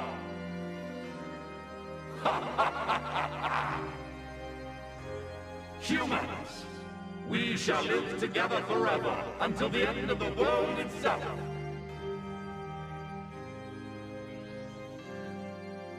Now, give me the vessel. I don't think so, dude. You mean my Ridley? Over my dead body!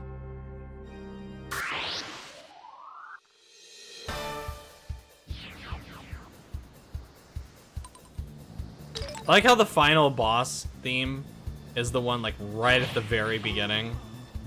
His dad is fighting the water dragon. Cool ass full circle moment.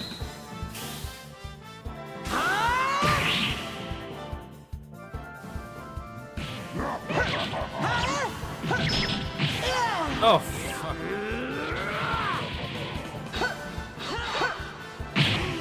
I feel like the boss is not too bad.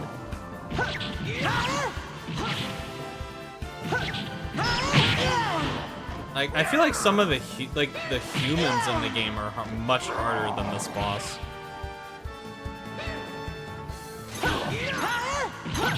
A little possessive with the My Ridley there. It is kind of creepy, like a little bit. But, you know, they're about to fight a dragon that's gonna destroy the cosmic order. It's like, you know, I'll allow it.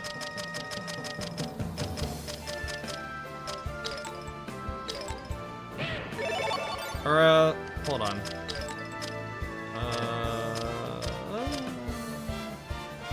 Oh, we can't. Yeah, we don't have enough there. Oh well, whatever.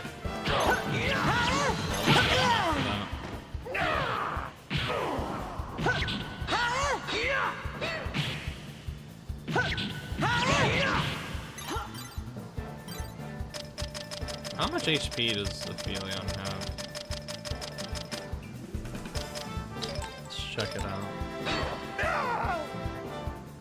Oh yeah, fine. We'll do it. We'll make it through it. Yeah.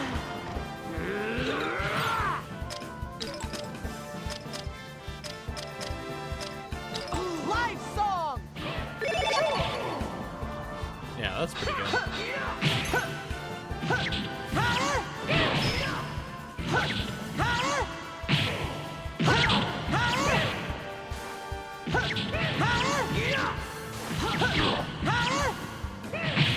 Oh shit.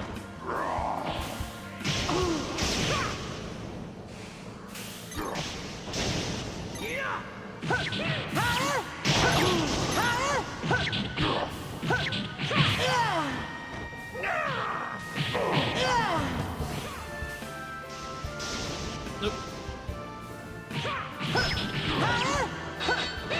Oh god, better get out of the way.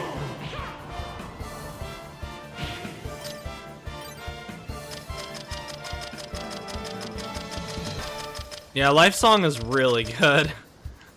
That's why I was like, yeah, I better buy this.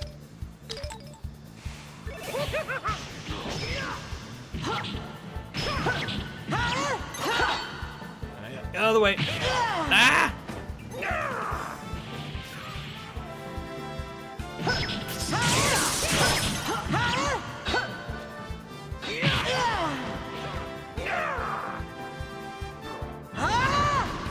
Army of Shadows!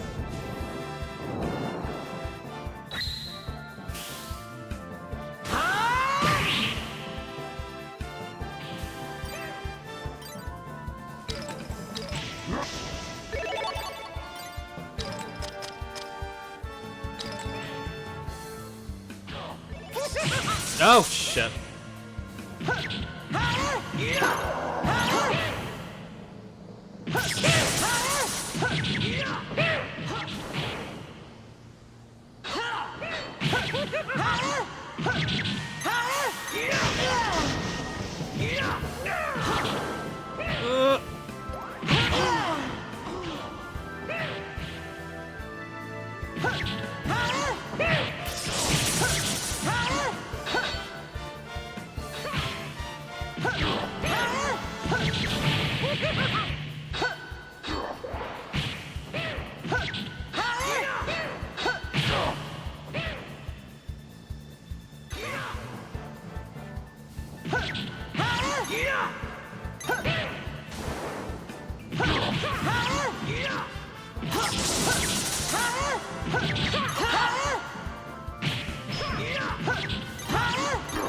Oh shit.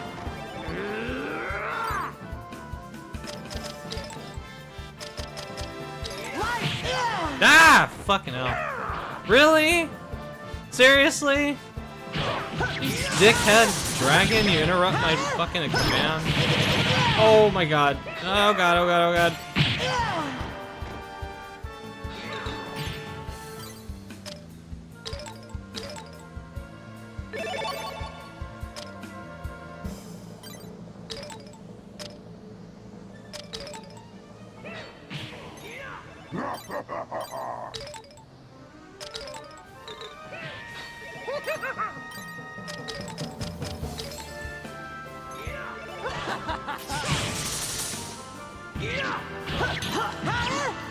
Ah, we're almost there.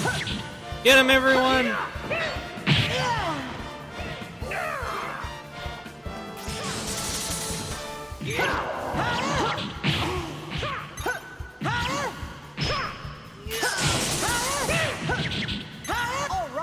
shit, he's got curse.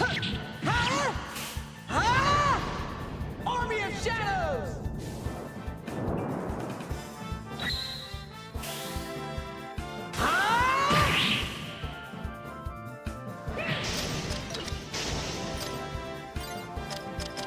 Where's... There it is.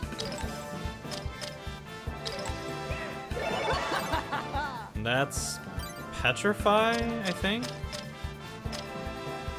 I think that's Petrify or well, whatever. I have enough to... I can try. Fuck! Let me try that again. Oh, he already... Oh, well, whatever. Come on, Gans. There we go. That's it. And we beat Radiata stories. The non-human path, at least. And that's the end of that.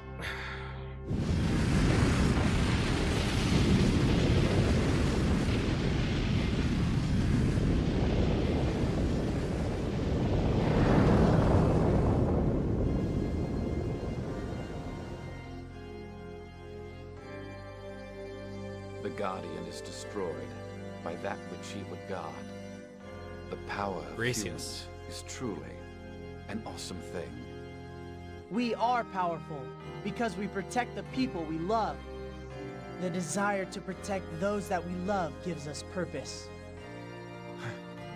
You may be right. You humans, you have no need for guardians anymore. What do you mean? Dragons exist only because humans want them to exist. It was your choice. Humans were ruled by dragons because that was what they willed.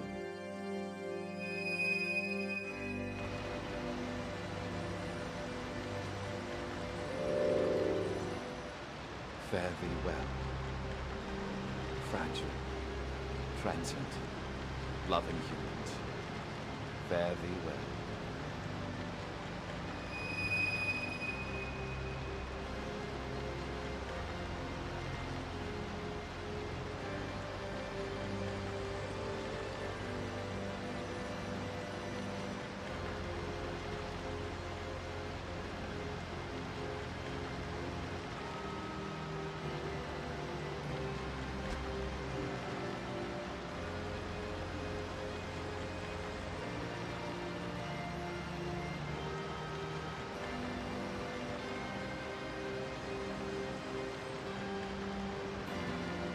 This decision has always bothered me. Like, Gans not going with them. There's literally no reason for him not to go.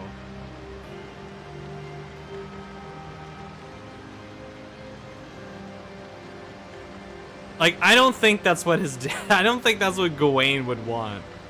Like, he sacrificed his life to protect Gans, and then Gans is just gonna fucking stand there when he has an obvious out. And he doesn't take it. It's that to me is like a really stupid decision on behalf of the writers. Never made sense to me.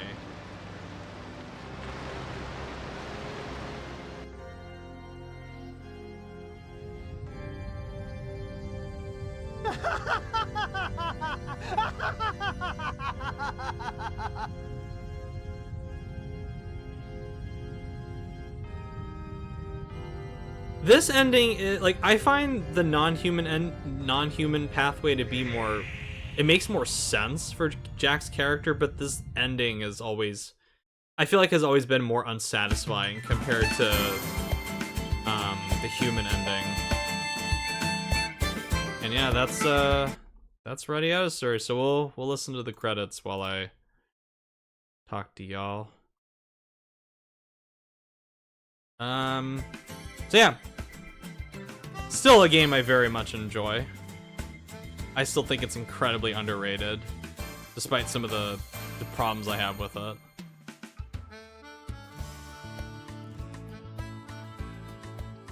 But yeah, let me read some of the chat. Says there, imagine how bad Capcom would be if they ruined by Disney company. Oh, that would suck if they bought them. Same with Square Enix. Hopefully Disney does not buy a major game publisher. I don't think they want to. Congrats. Oh, thank you. Well, this is just one of two pathways, but I will get to the I will do the human playthrough at some other point in time, just because I want to break from Radiata stories.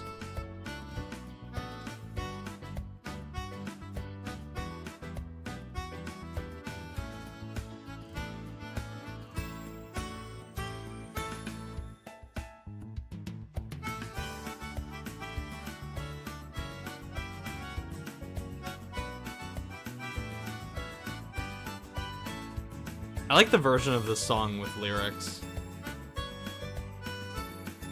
Stray Games, Cat Family, the black cat is cute. Yeah.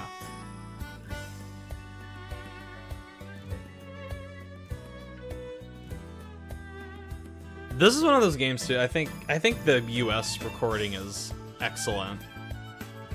For like the kind of game that this is, considering this game was not at all like a major priority for Square Enix. I thought they found a really fantastic cast of English voice actors, and the music by Iwadar, fantastic as well. One of my all-time favorite soundtracks.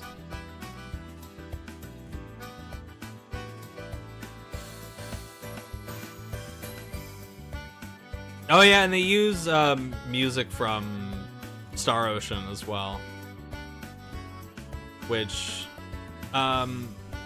At some point, not only will I come back to do the human playthrough, I'll come back and I'll do the dragon lair cave and the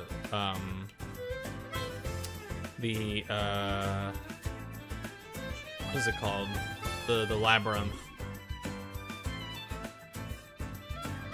Nitsua, actress from your name dub? Hmm?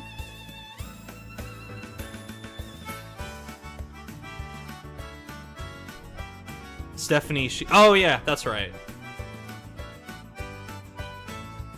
Yeah, she's Ridley. I've heard her talk about Radiata stories before. She's talked about how she had really fond memories recording for this game. It's always nice to see people who worked on the game talk about it. It always feels surreal when I hear people who worked on Radiata stories talk about the behind the scenes of it. Because this is one of those games where the development and what happened behind the scenes is nowhere near as on the record compared to other Square Enix games. Like they've made like entire documentaries about what behind the scenes, like Final Fantasy and Dragon Quest and what have you, how Kingdom Hearts came to be. Like they wrote whole books on that. But with Radiata stories, it's like people just kind of go, So I will jack up the volume for this, because there's one like little cutscene beyond this that is there for people. Nothing like crazy, but it's here.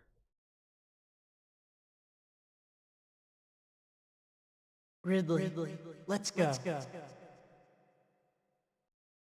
Yeah.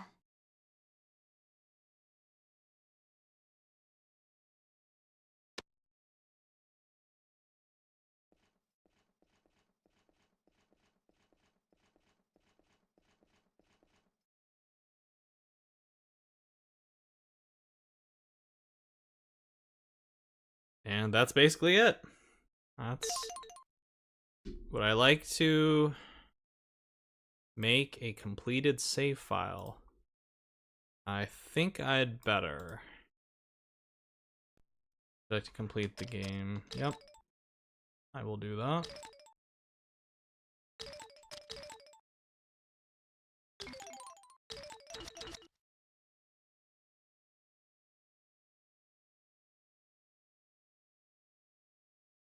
Alright.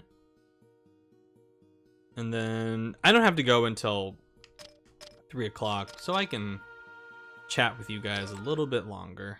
I think I'll go off and do some grinding, chat with you guys.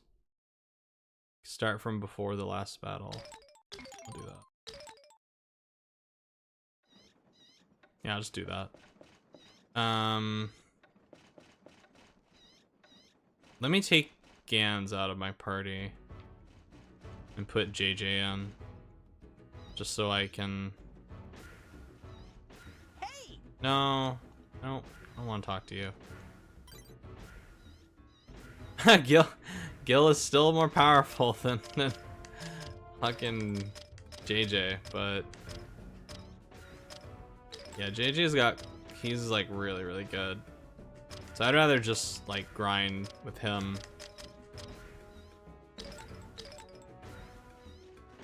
Let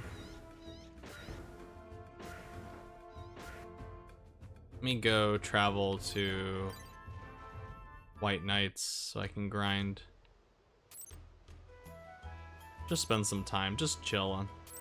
Just chilling. Yeah, I don't need to go over there. That's fine.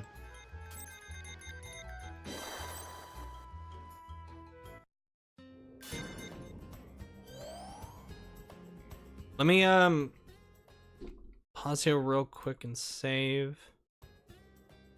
Then I will be right back. Give me just a moment.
Hello, hello.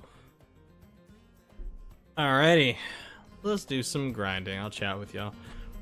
It's really dumb how Dark, the dumb grifter, complains that censorship only to buy the stuff full price at launch period. Well, I was talking about this earlier, is that there's this general sense that like people who complain about certain products, they'll still buy the products to like hate play them or hate watch them And I've never really been a fan of that kind of mindset, because you're just giving, you're like financial, even though it's like like the company doesn't care. It's not like when they receive the money, it says like specifically labeled hate watch or hate play.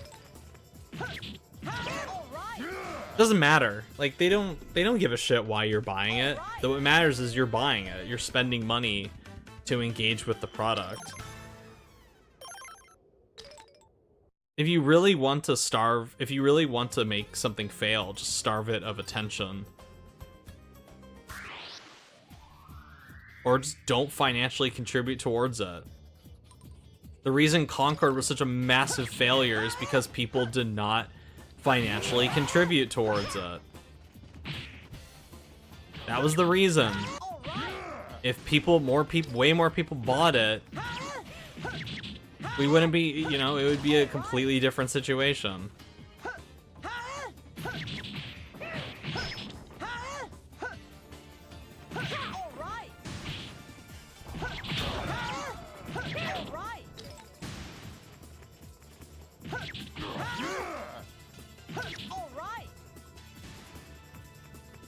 Like I was watching the new Daredevil series on Disney Plus. And after like a few episodes, I just got extremely bored of it. So rather than continue to watch it, like I just stopped watching it. I don't want to be a part of the statistics on Disney's end that shows like who's contributing to this show's success, which I assume the show is doing very well. But I just found it to be extremely boring after a while. So I just didn't want to watch it anymore, so I'm not gonna watch it. I'm not like, why? I'm not gonna continue to watch it, like to hate watch it just for content or anything like that. Like I don't, like I'm long past the point of caring to watch something for hate content or whatever, or playing games or whatever. I used to do that, like way back, like years ago. I used to do that. If a game I knew I would dislike was coming out, I would still rent it and play it for the channel. But now I'm just like, no. It's not even a matter of like money, it's a matter of just time. Why would I spend the time? Why would I waste time doing something like that? To me, it's just such a stupid prospect.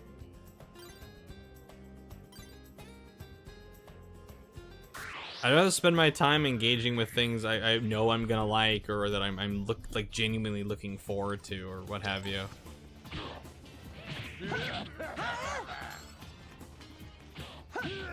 Oops.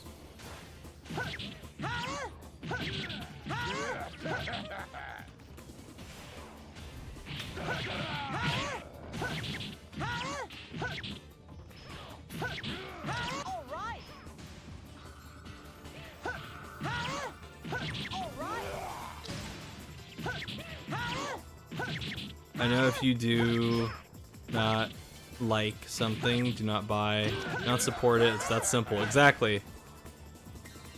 Is her job at the end of the day.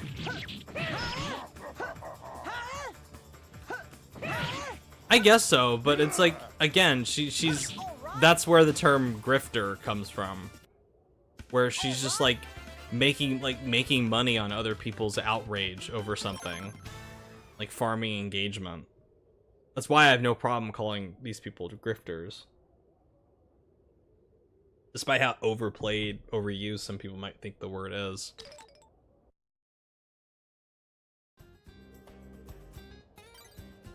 Now, if they're doing like deep dives on these movies and video games, like hyper analyzing them and whatnot, actually putting in a ton of effort to talk about them, that's one thing.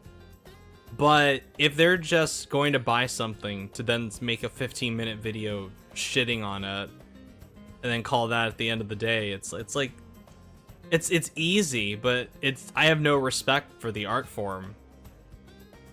Like zero respect for what they're doing. At least with like EFAP, whenever they talk about something that I'm just like, why are you talking about this if you hate it so much? At least like with them, they spend like hours upon hours upon hours upon hours upon hours upon hours, hyper analyzing, providing thoughtful commentary about something. It isn't just, oh, let me spend 15 minutes making this shitty video where I talk about it in very general terms, and then I read some comments from people who hate it on YouTube, and then that's the end of that. It's like it's like so fucking lazy. Like, if it's your job, put some fucking effort into it, you know? Don't just take your audience for a fucking ride. It's embarrassing.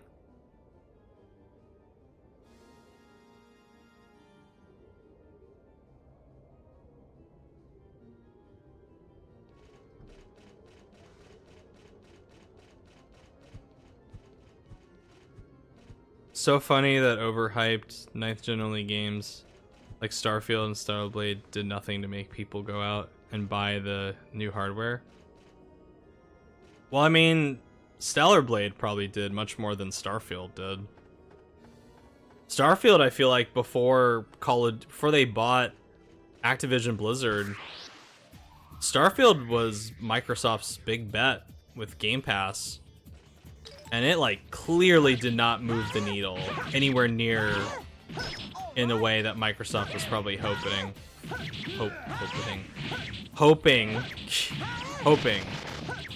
for Game Pass.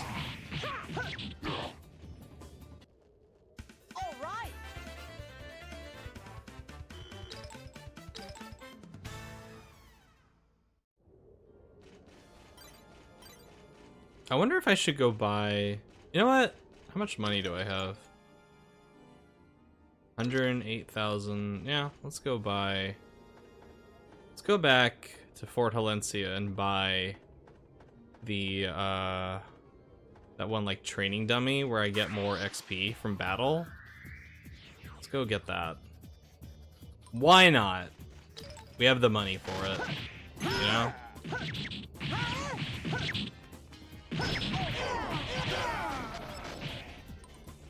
I don't know how much easier it would make it, but be something. God damn.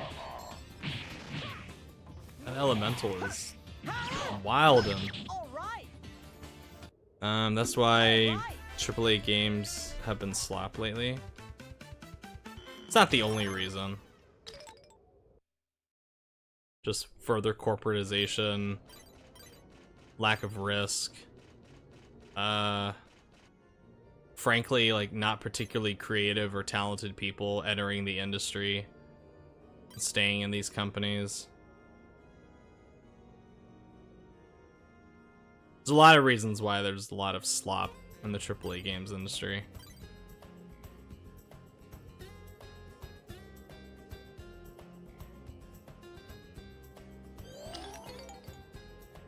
Go back. Hopefully it gives me a meaningful boost in XP. I don't remember, but we'll find out. Come on. There we go.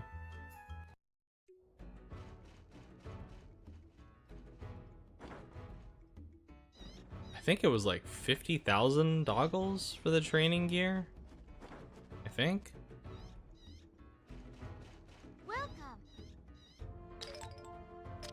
Training to it, yeah, 50,000. I can afford it. Come again. I can afford it.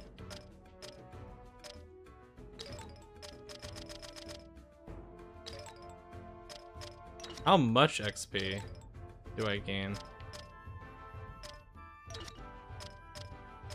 And I'm sure that only just applies to me and not anyone else.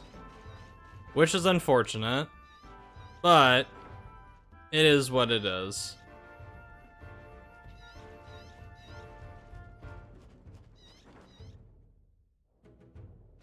You know, I'm the party leader after all. I am the most important one in that group.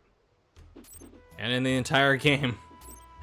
Well, I'll have to be going. See ya in Human Path. Thank you for always coming by, Vancouver Summertime. I really appreciate it, and have a good rest of your day.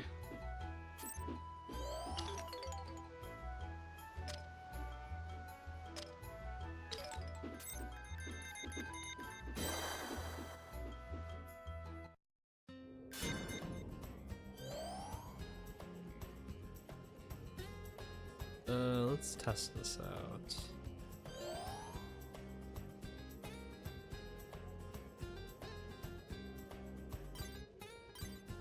I just really like the look of the Desset region.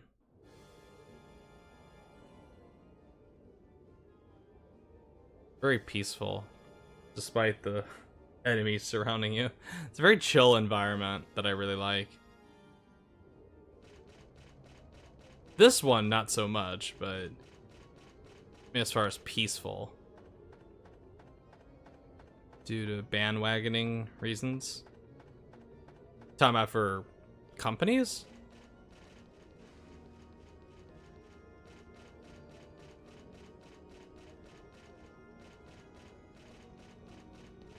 See if we can find some treasure around here.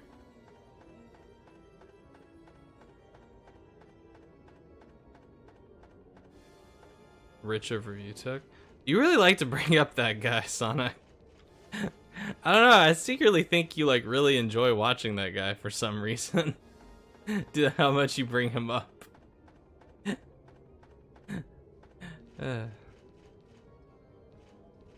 Are you Rich of Review Tech USA, Sonic? I don't know. Could be. He's a laughing stock, that guy. Oh, for sure. Hey, he's a total fuckface. Yeah.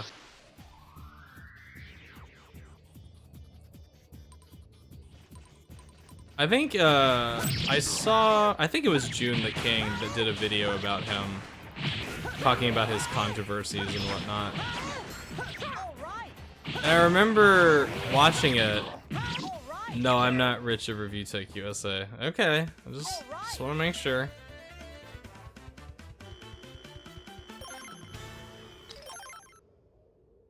Maybe everybody does get more? Does everybody get more XP than usual? I can't even tell. Maybe it does increase for the amount of... Oops. Did I already go this way? Oh yeah, I already went this way. But some of the controversies I didn't even know about. Like him giving one of his old editors a bunch of shit. And I was like, oh man, what a dickhead to do that. So far, not too many third-party Switch 2 upgrade paths for Switch 1 software yet. I'm sure they'll announce more later, but knowing how the practices were when the PS5 had an option to charge for upgrades, I wouldn't put it past companies like Take-Two or WB to charge $10 extra for the upgrade.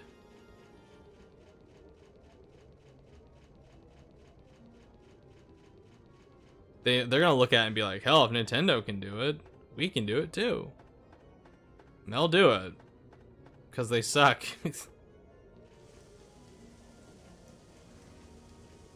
They're massive assholes. Oh shit. Gotta... down.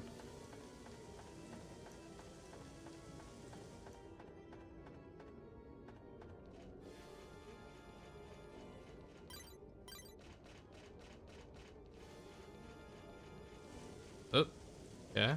Take it nice and slow. Or maybe I should have gone to sleep before coming back here. That would have respawned a lot of the enemies around here. Probably should have done that, but oh well.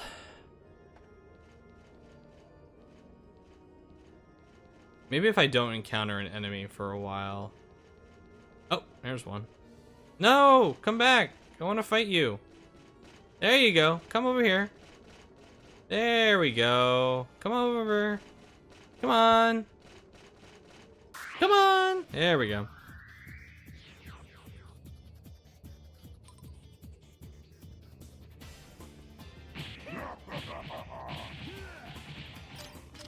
Oops.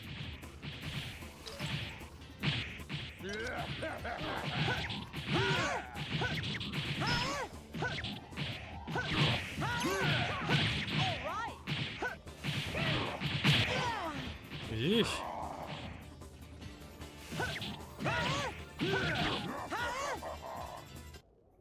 The upgrade paths are... Huh? Caveat? Oh, caveats. Just like the enhanced PS4 Pro, Xbox One X, and 5 Pro support and usage razor.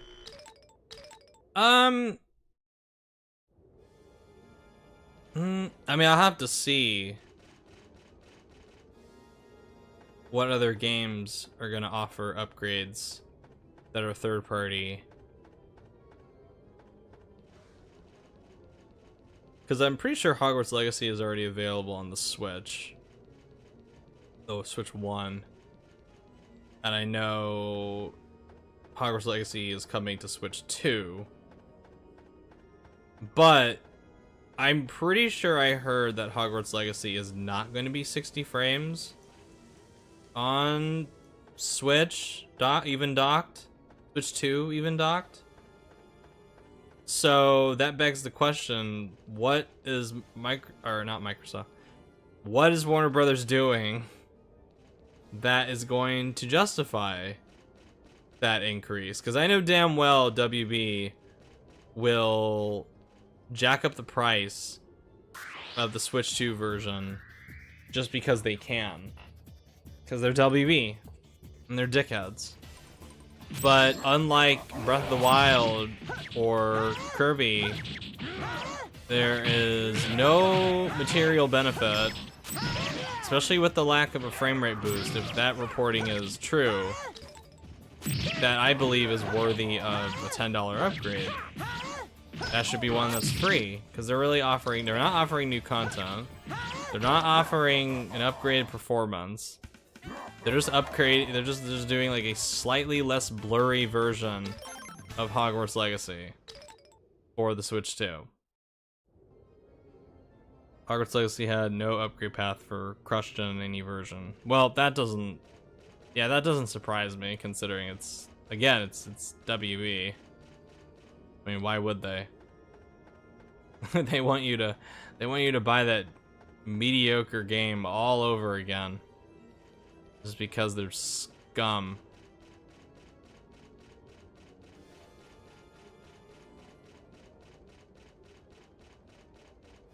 I assume they're going to announce, glad I never did, yeah. I assume they're going to announce Call of Duty for Switch 2 at some point. Considering Activision is probably drooling to get on the Switch. I think even Phil Spencer said that he was open to bringing Call of Duty to the Switch 2. Like, I honestly can't really imagine the Switch 2... Oh, god damn it. I honestly can't really imagine the Switch 2 being played... Or, sorry. I can't imagine Call of Duty, the next one, being played on a Switch 2 without serious compromises to fidelity and frame rate and whatnot. And I know they're making this big deal that Nintendo games are going to be played at like 4K 60 and whatnot, but there is a big difference between Donkey Kong Bonanza being played on the Switch 2 and Call of Duty. It's a big difference between the two. If I get knocked down, I don't really care. Just want to run around and find some enemies.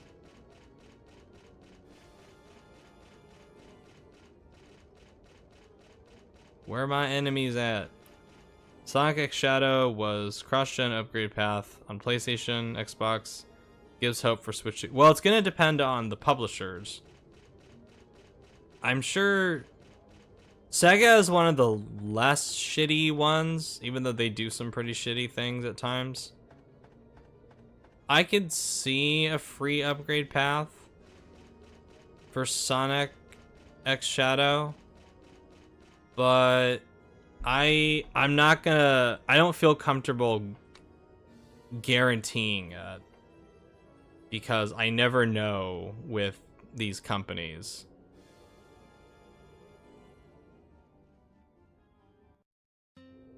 And there's really no, I don't think Capcom have released any games on the Switch that could warrant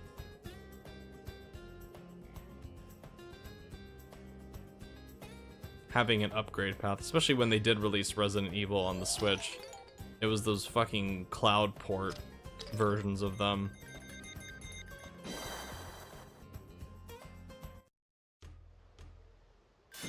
Besides Ace Attorney and some of the less demanding games, I can't think of any major Capcom games recently that have been natively put on the Switch. Not the cloud port crap. I know they're bringing Street Fighter 6 to Switch 2, but that's about it. And we'll never know. The only thing we can do is make cautious decisions and speak with our wallets. Yeah.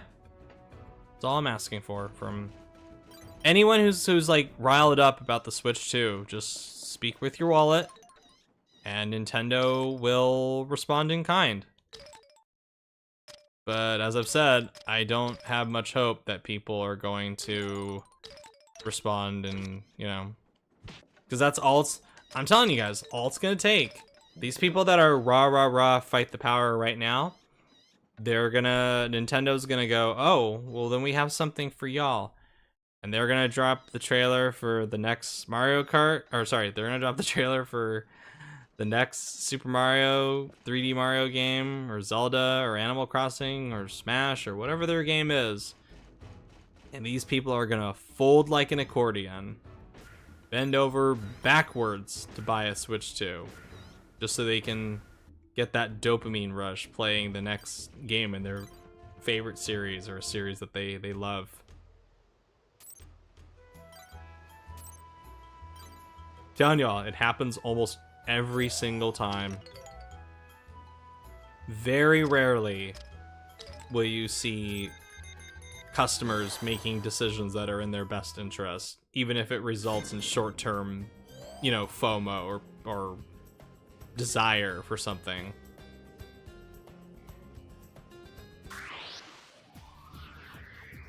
Street Fighter 6 was not on OG Watch, no upgrade path. No. I mean, what I mean is the Street Fighter 6 is the first like major game that Capcom is bringing to a Nintendo console in a non-cloud format. That's what I meant. No, I know Street Fighter 6 is not on the Switch.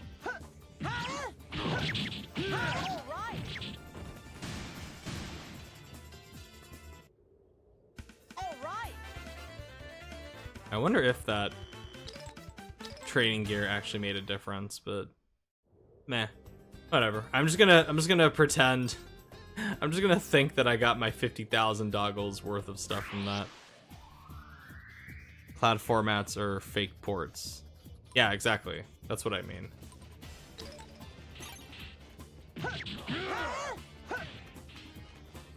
But yeah, that's all I'll say about the Switch 2 for today. You can look forward to the video coming tomorrow morning. It will be, it's a chunky boy. It's also a very spicy boy. Because I assume some people are not gonna like what I have to say as far as the pricing goes. I'm not gonna go over it again here. Y'all are gonna have to wait until tomorrow.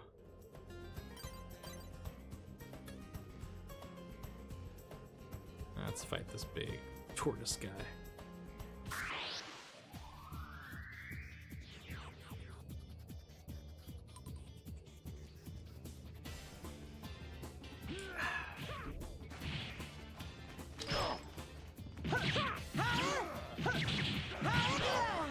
once I'm done with the stream, I'm gonna go prep.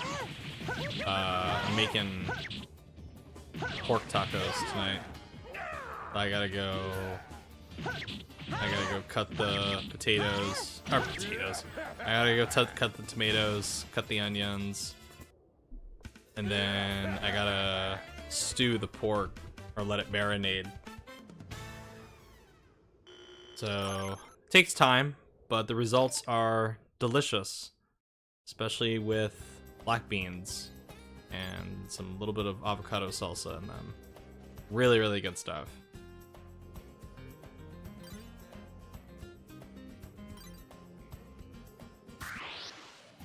I hate cutting onions, but it has to be done. My eyes are like very sensitive when it comes to cutting onions, but I really need to like buy some kind of like goggles or something that can prevent my eyes from, like, every time I cut onions it looks like I'm like watching a really sad movie where I just like start fucking crying because my eyes are just singing. It's like I'm watching Pixar's Up or something. Every fucking time I cut onions.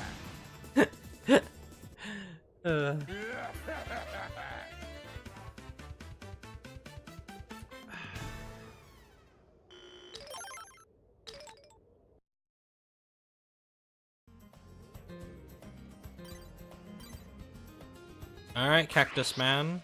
Let us fight. So I can utterly crush you. Completely and thoroughly. Because you are absolutely no match for me or my team.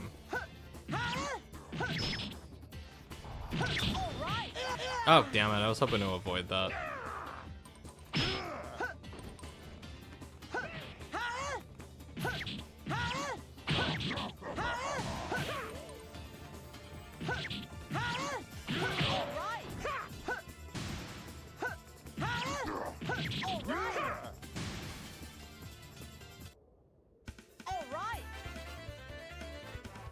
These three are the non-human dream team. Before getting one more character in one of the post-game dungeons. Oh, here's another turtle. Turtle.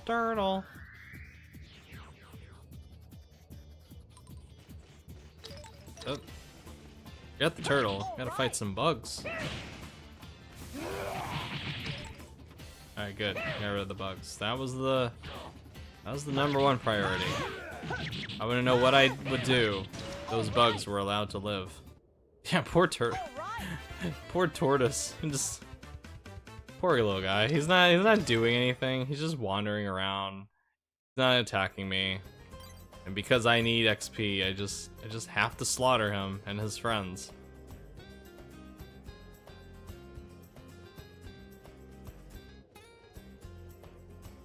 I'll probably fight a couple more enemies and then I will call it a day from there.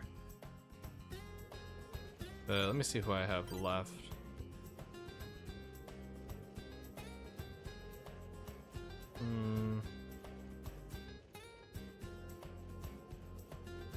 Just this view right here, with like Jack walking through and the sun is very, like, that orange glow, and then the sun is between the two hills there. Just absolutely beautiful framing and art direction. Just gorgeous.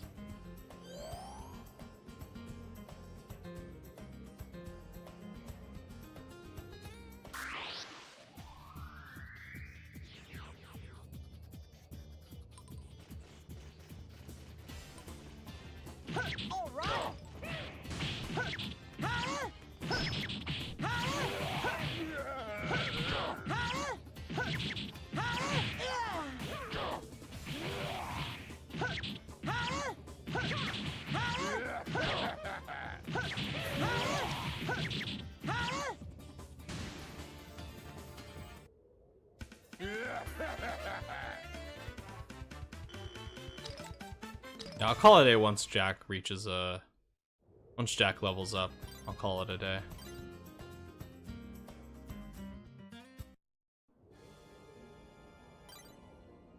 Shouldn't take long. We like a couple more enemies left.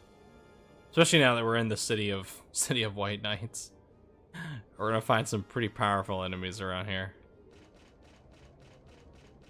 Like this guy. Come fight me, please. Hey. Hey, come back. Please? Damn, dude, he just, wow. Just like full on rejected me. Just like, no. And just walked away. No, I will not fight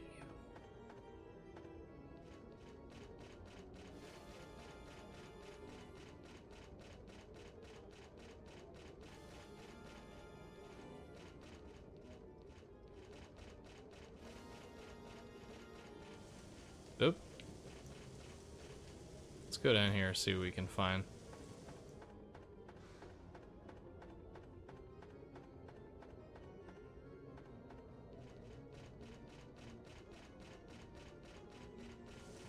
Up.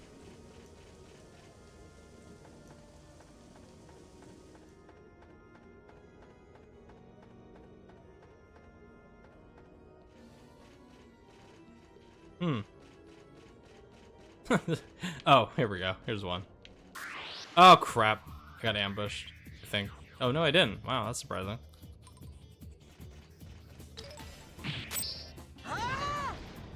Army of Shadows! I'll use my Vaulty for something.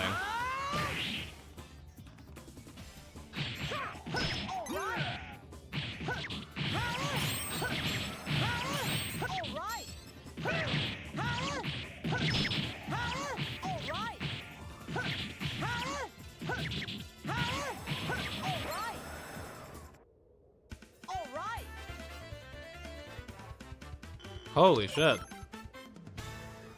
Alright, so I just have to find one more enemy. And I get Jack to 65. It's funny how Disney live action Lilo and Stitch remake poster has references to Disney buyouts allowing Monopoly. Does it really?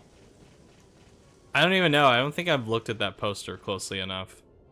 I have zero interest in that Lilo and Stitch movie.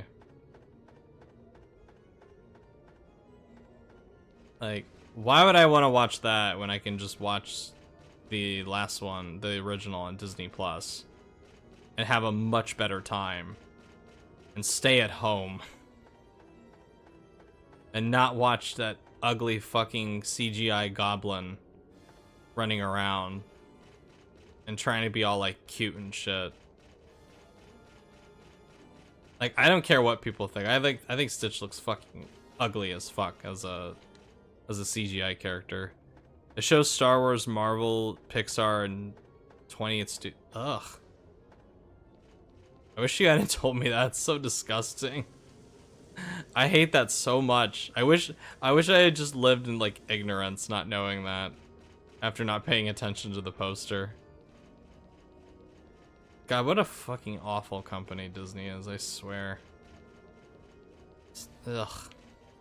So disgusting. Who looks AI? Yeah. It really does. It looks like an AI drawing made Stitch. It's just gross. I hate it. I hate the look of it so much.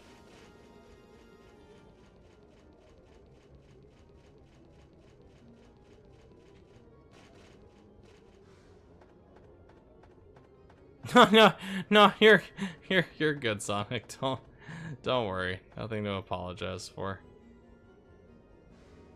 You are sharing information with me. You're commenting and you're watching my stream. I will always appreciate that. Oh no, I don't want to go up. Shit.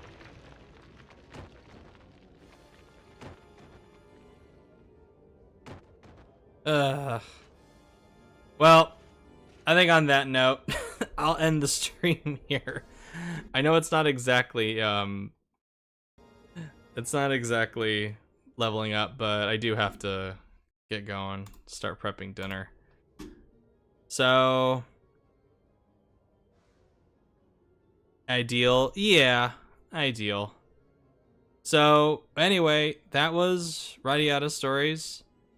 I hope you all enjoyed my playthrough of it throughout the months.